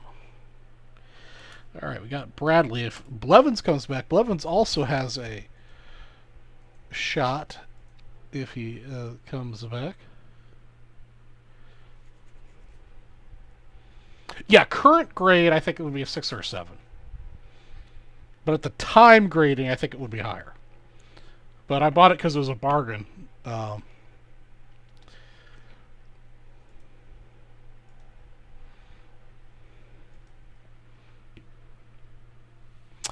Charles Perry, you won nothing. But thanks for playing.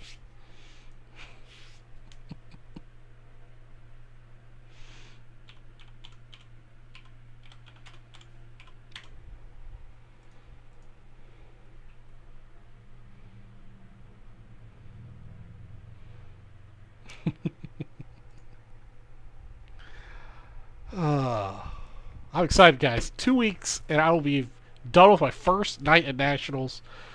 Hopefully, I've bought a couple nice cards.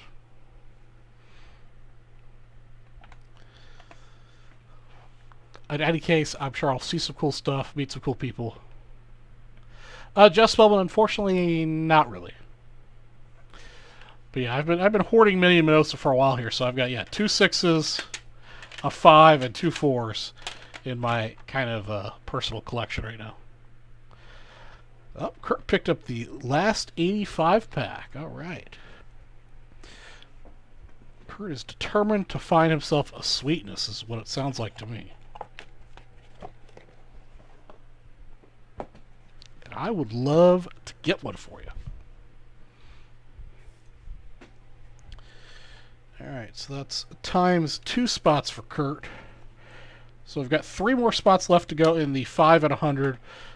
Everyone wins something. First place, 1960. Second place, 1964. Third place, 1965. Fourth place, 1984. Those are all set spots. And fifth place gets a $10 break credit. Well, I mean, Jeff, I mean, like the 4s, I think I only paid like under $20 for. The 5s and 6s, I think I paid like $40 to $50 for. Maybe less, maybe a little bit more. I don't really remember. I really should keep track of that stuff, but I don't. I just, some of them are right on the back, like, in a couple cards here, I've got one, I paid $32 for one of the 61s here we've got up next. And I think Mini Minosa's a sleeper. He definitely doesn't get the credit he deserves.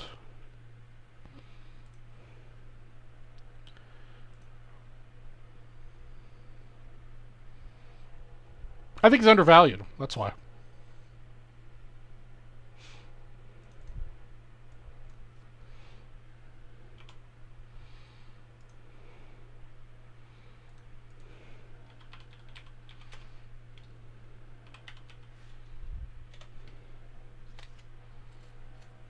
I mean, Cuban Comet.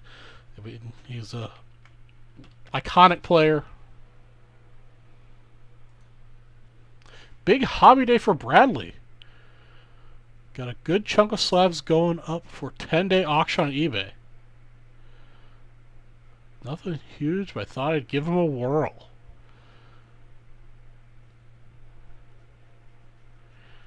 All right. Good luck, Bradley, on the auctions. And good luck to Kurt.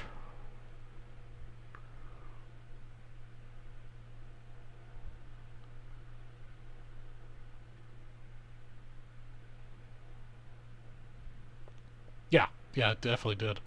All right, everybody, welcome to Vintage Breaks. I'm your host, Charlie G. for Vintage Breaks West, and we're going to be breaking a 1985 Topps Football Wax Pack number 155, personal for Kurt. Hopefully, we get the sweetness out of this one. Let's see what we get.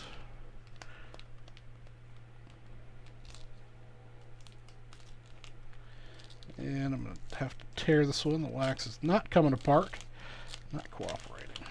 There we go.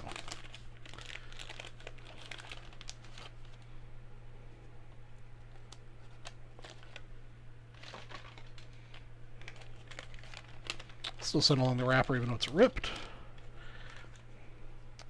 Alright, first card up is Bruce Hardy. Bruce Hardy. Warren Moon would be good too. I'm just biased with the, wanting the sweetness. We've got Jim Plunkett.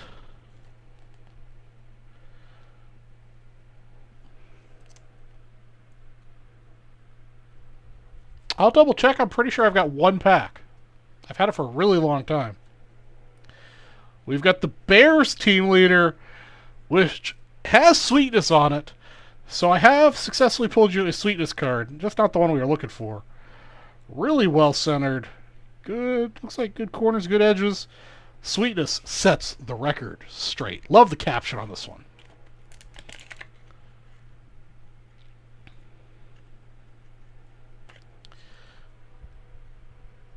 There's Mr. Sweetness doing his thing. Come on, focus on the sweetness. Focus. Oh, you guys get the point. Sweetness sets the record straight. Great card. Love seeing him in action. Got the Rams. Record-setting ground attack.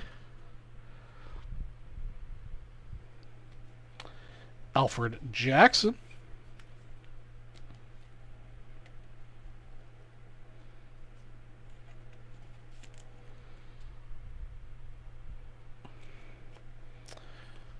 Got ourselves Bill Kenny. It's your sticker card. Yeah, no, Sweetness looks good. Kent Hill. Oops, we're out of penny sleeves.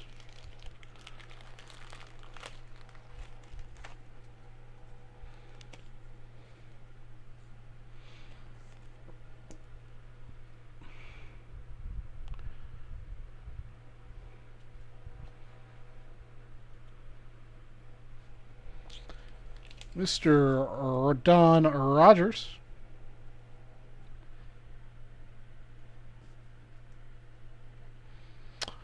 I'll even put a bounty on it. I'll put together a bounty real quick to encourage people to buy it.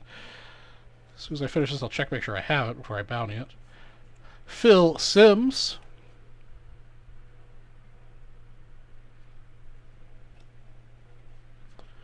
Glenn Blackwood. Yeah, I've bought from 4 Sharp Corners on more than one occasion. Never had a problem. I've never sold through them, but I've definitely bought through them. R.C. Thielman.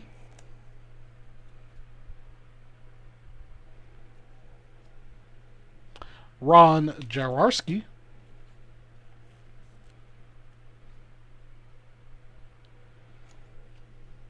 Sammy Winder.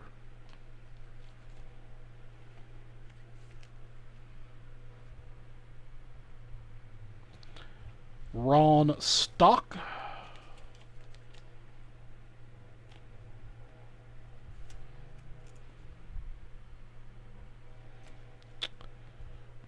Mark Cotney.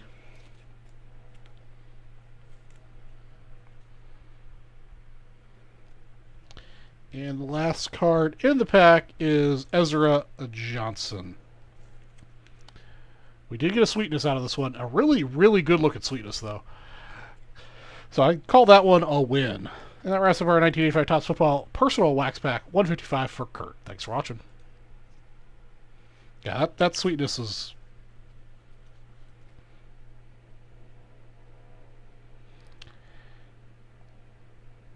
Yeah,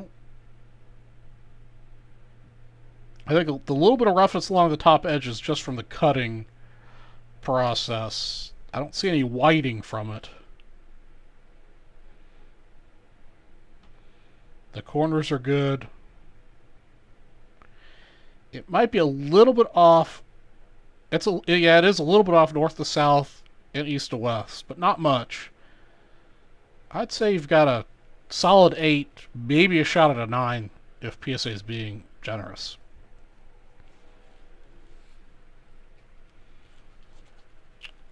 Very nice card. Topps Football 155 for Kurt.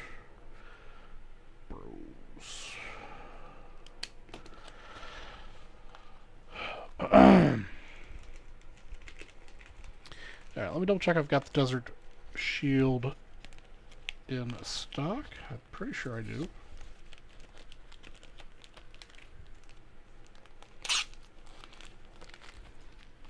And again, I forgot to put your wrapper in there.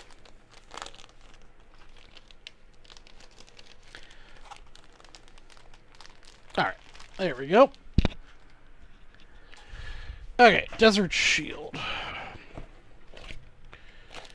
Yep. 1 pack of Desert Shield.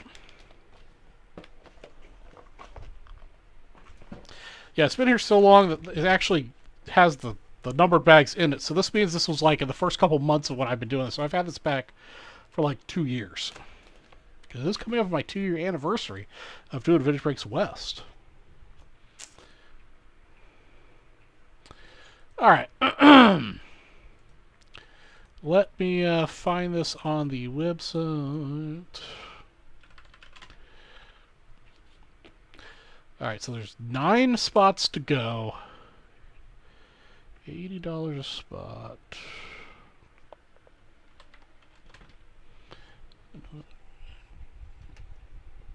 What can I bounty with?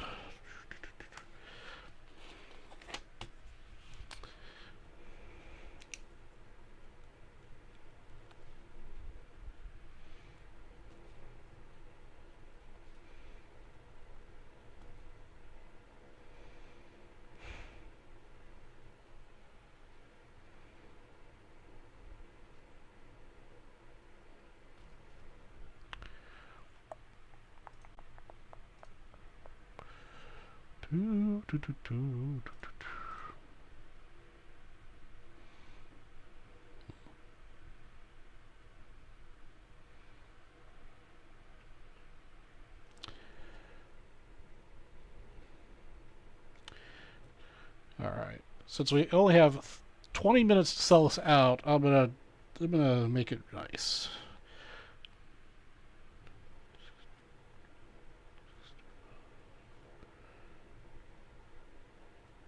Alright, 9 spots remaining. I'll randomize those 9 names.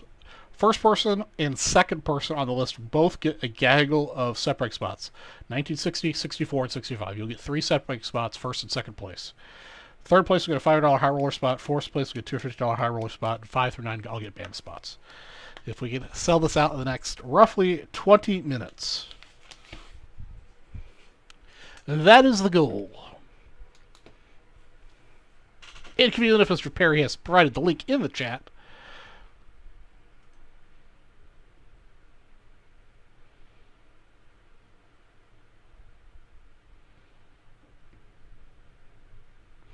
We also have, let me double check that's still current. Yes, we still have the 5 at 100 running. We've got 3 spots remaining in that. So the first, and I'll round you up each spot. First 3 spots that sell will each get one of the 5 and 100 spots. So discounted at 100 spots. So if you buy 3 spots, you'll get the last 3 spots at the 5 and 100.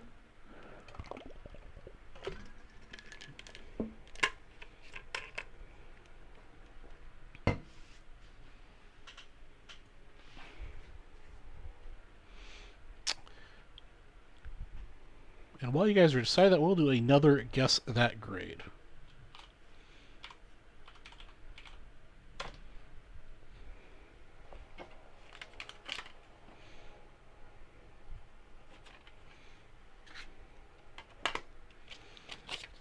You guys have seen enough 1962, so we're going to switch to 1961.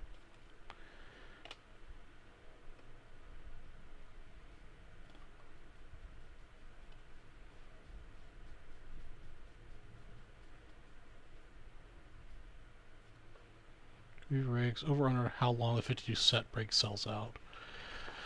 Yeah, yeah, we'll do a lot of mixers, I'm sure. Mr. Charles Perry. Here we go. Maybe we get a $10 break credit to use towards the Desert Shield. Here we go. It's a new grade. 1961 Mini Minosa. Pretty well centered there. Corners, you know, maybe a little love on them.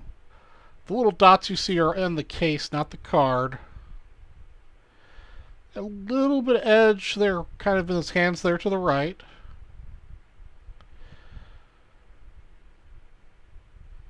The dots there you see to the left of the White Sox are on the case, not the card.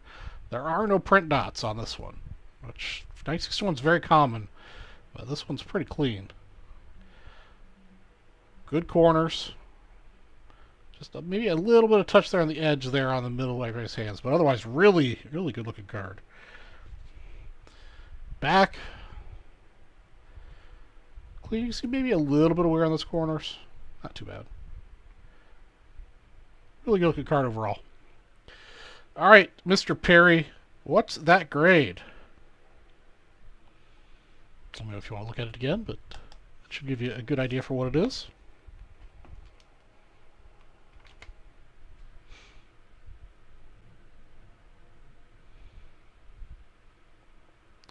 It looks like the Restream chat has stopped functioning for reference. So if anybody out there is on another platform, I will not know what you're saying.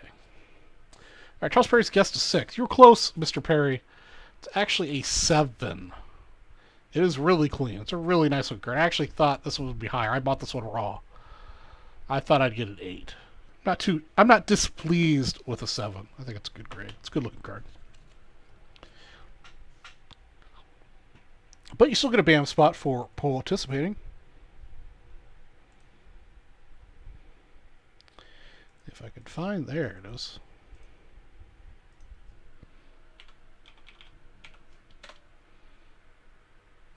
Almost said it. It's an absolute second guess yourself, man.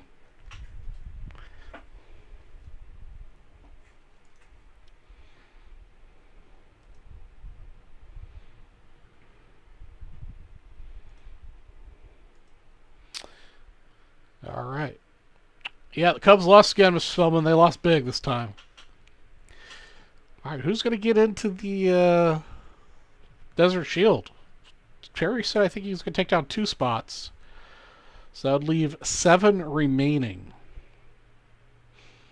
The first 3 spots that go down will close the last 3 spots in my 5 and 100 that I have running offline. I've also bounded it so everybody that buys will get a prize. The first 4 spots, or the first 2 spots, are the ones you want because it's a gaggle of set break spots.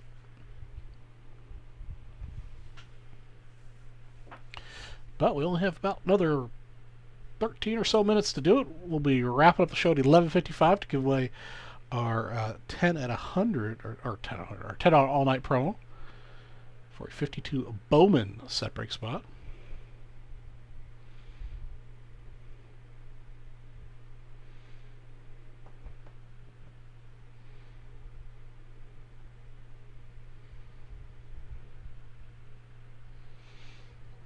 Again, we'll have one more Vintage Race West show before the Nationals, and then we'll be at the Nationals.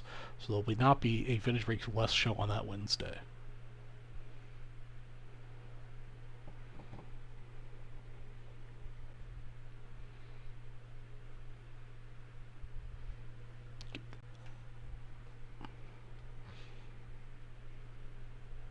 Maybe I'll find my little cubby bobblehead, a friend or something.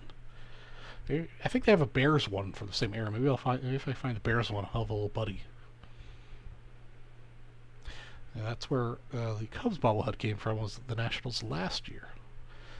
One of the things that I walked by, I saw it, and had to have it.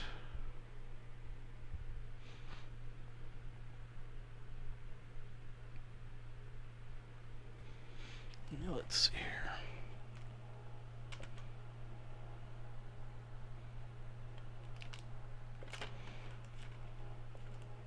Let's do another Guess That grade.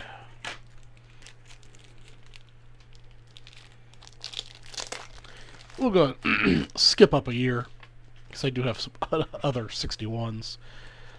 So did I flash the grade? I hope not. All right. Just take a quick look-see here.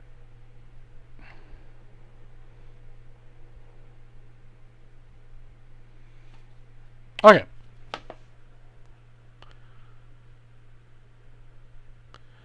I've just always wanted that. Every time you show it off, I get jelly. I will not part with it. But, Jeff, I'll look at the Nationals. I mean, there was a lot of them.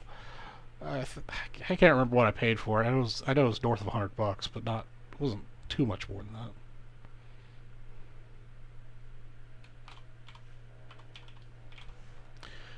All right, next participant. But yeah, Jeff, if you want one, if I see one, I'll take a picture and message you on Facebook. Okay, 160. I don't remember. Charles Perry gets another crack at it. That's why I love not doing a naughty list. All right, 1960 Minoso, Mr. Perry. There are a couple little tiny dents in the card that probably aren't going to show up on the camera.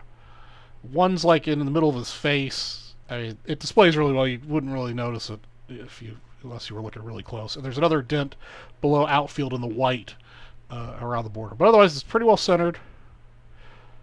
Corners are pretty decent. It looks like it got dropped on the upper left-hand corner. It's got a slight, not quite a crease, but it looks like it's been bent a little. The color's a little bit faded. It's an old grade. Really good looking card, though. Really good looking card. And there's the back. The schmutz you see in the upper right hand corner is on the case, not the card. And a little white dot there in the middle is on the case, not the card.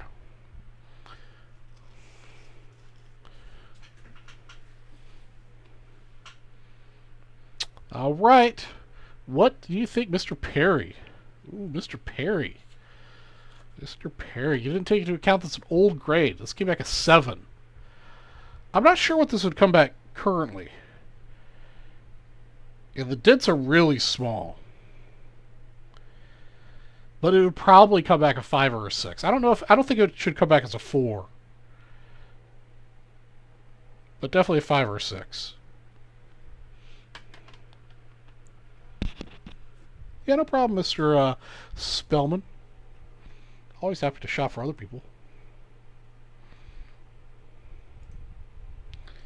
Alright, Mr. Perry, get yourself another BAM spot.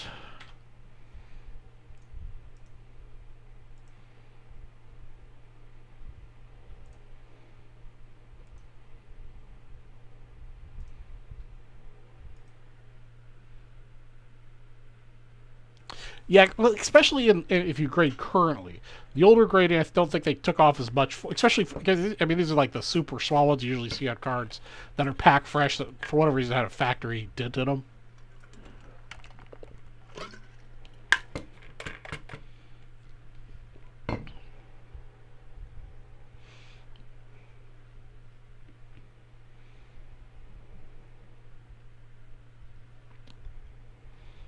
This may be a good game to do at Nationals. Maybe we'll see what we can figure out how to do at Nationals for people that come into the booth live, because then you can touch and feel the cards. Be a little bit easier for you guys to see the grades.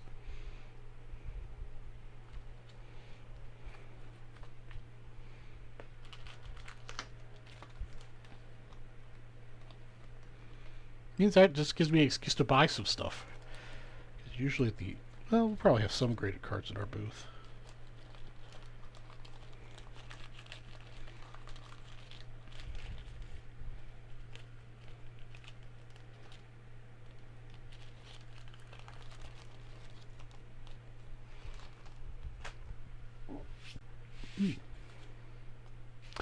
Mr. Blevins come back.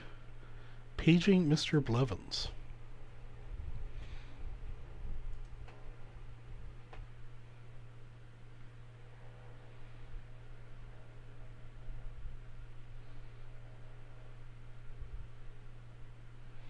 I do have 62 banks. It is a PSA 8.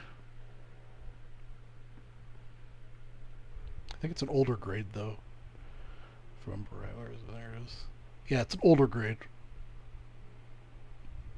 But it's a really good-looking 8. I think it would grade as a current 8 if I were to regrade it. But I won't, because it's an 8, and I don't want to risk it.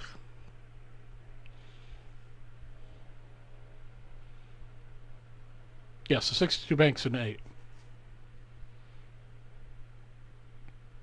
Yeah, my banks run is PSA 8 or better, with the exception of the 1954, which will probably be a 7.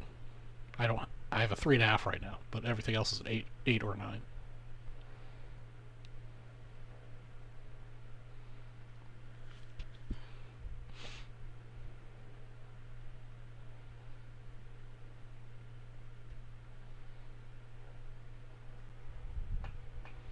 Alright guys, 5 minutes to go. Last chance to get a $10 all-night promo, or if somebody wants to really step it up and pick up the 91 Desert Shield pack. That's an 8. 55 and 56s are 8s.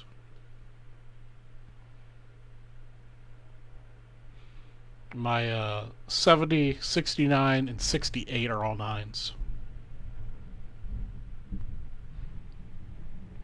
And it just started to thunder real bad outside. I don't think my 67's a 9 yet. I've come real close to picking up a 65 and a 66 9s, but they've just got a little bit higher than I'd be willing to spend on them. I'd probably pursue more 9s after I get a 7 of the 54.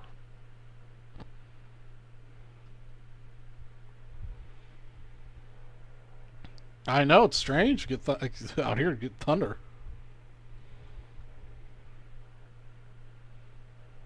Which kind of sucks because I need to do site visits tomorrow, and if it rains real bad tonight, I might not be able to get out there.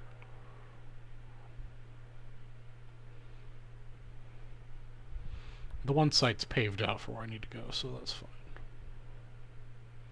Other one, not at all. So that'll be a cancellation if it rains.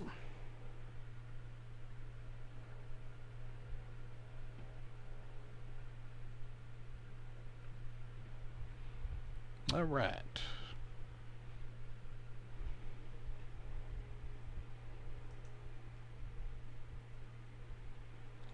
Let's see here.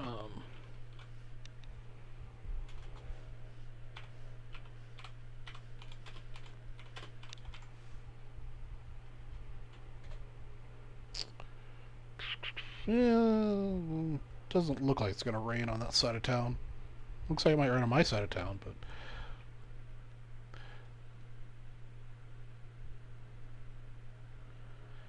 any sleepers? Well, I mean, vintage-wise, there's really not any sleepers out there.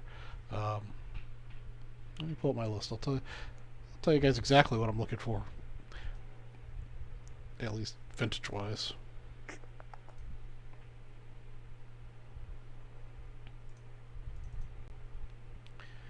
Which, you know, this is just what I wrote down that I want. I mean, these are like my high priority cards.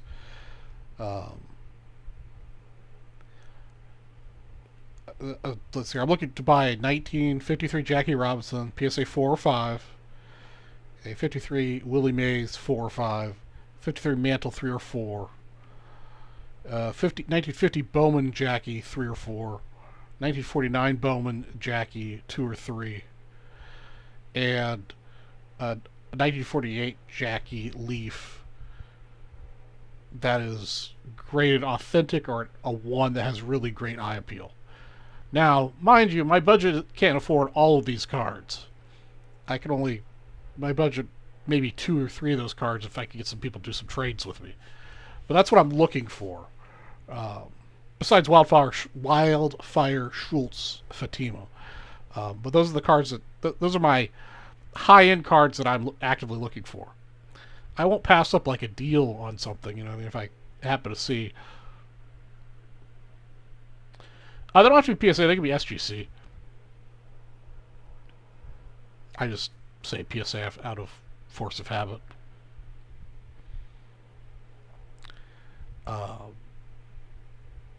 Yeah, I won't pass up walking by something I think is underpriced. I'll share the cards I'm bringing for trade. Okay, wait. I broke down about one of these like over-the-shoulder packs because I think that'll be more comfortable for me to have at the show than carrying on a backpack.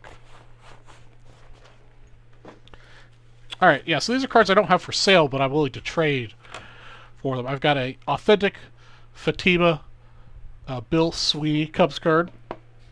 I've got a 2.5 Thomas Leach. This is actually the 3rd highest card in the registry. I have the 2nd highest, and there's one that's even higher out there. I think mine's a 3.5 that I have in my personal collection. So this is very high grade for Fatimas.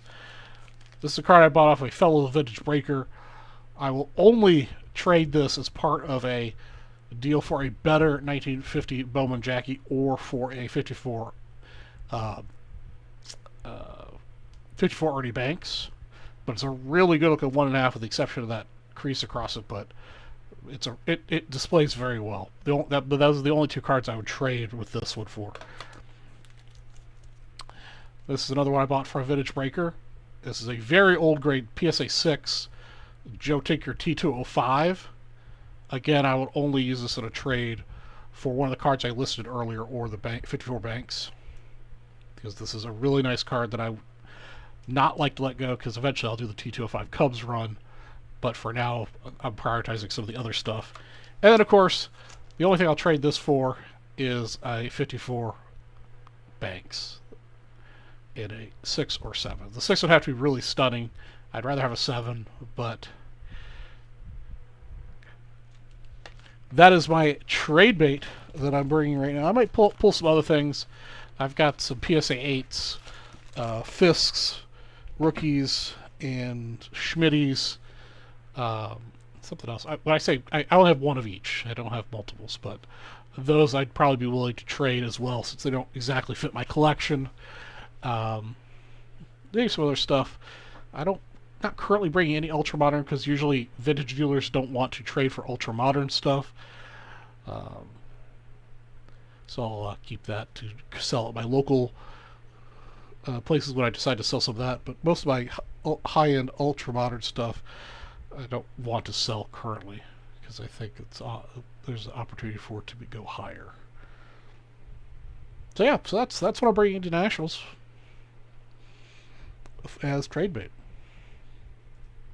And what I'll be looking for. I think from an ultra modern standpoint, I'll be looking for Adley Rutschman and Spencer Torkelson. I'll be looking for Chris Worrell. I'll be looking for Brian Hayes. But they're going to have to be a good deal. Because they're not for PC. Those are definitely for prospecting. Yeah, no problem. Hey, don't mind to share at all.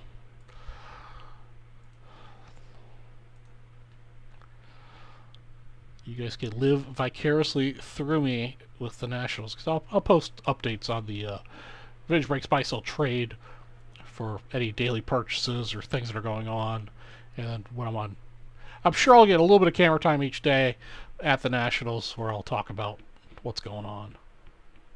If not, well, even if I do, you guys all should definitely expect that the Vintage Breaks West show the week after the show is going to be pretty much talking about the show.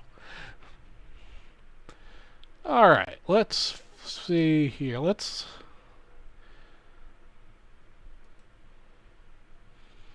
right, I've got two things to give away. I've got the 10 at 100 that closed earlier. Unfortunately, the other 5 at 100 offline did not close. But we'll do the 10 at 100 right now.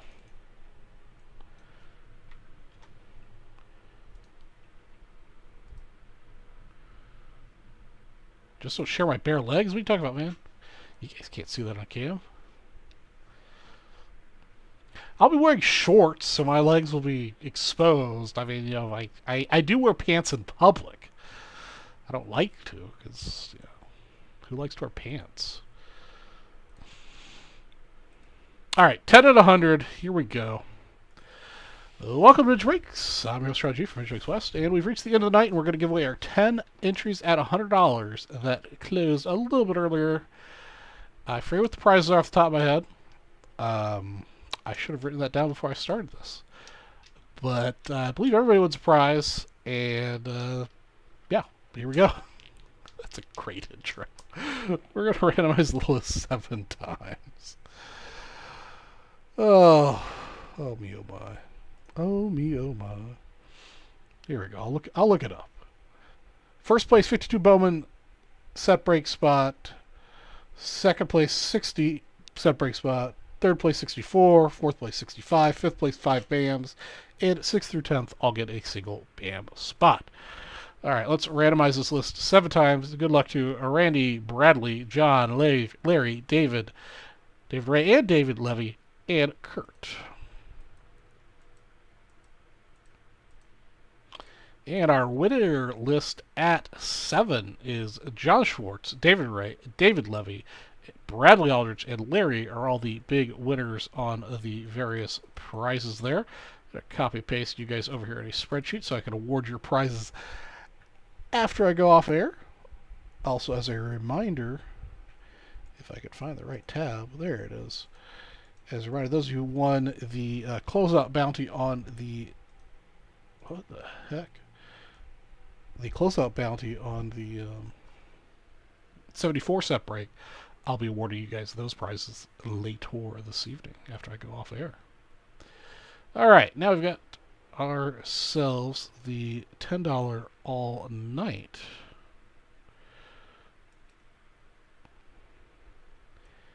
$10 all night.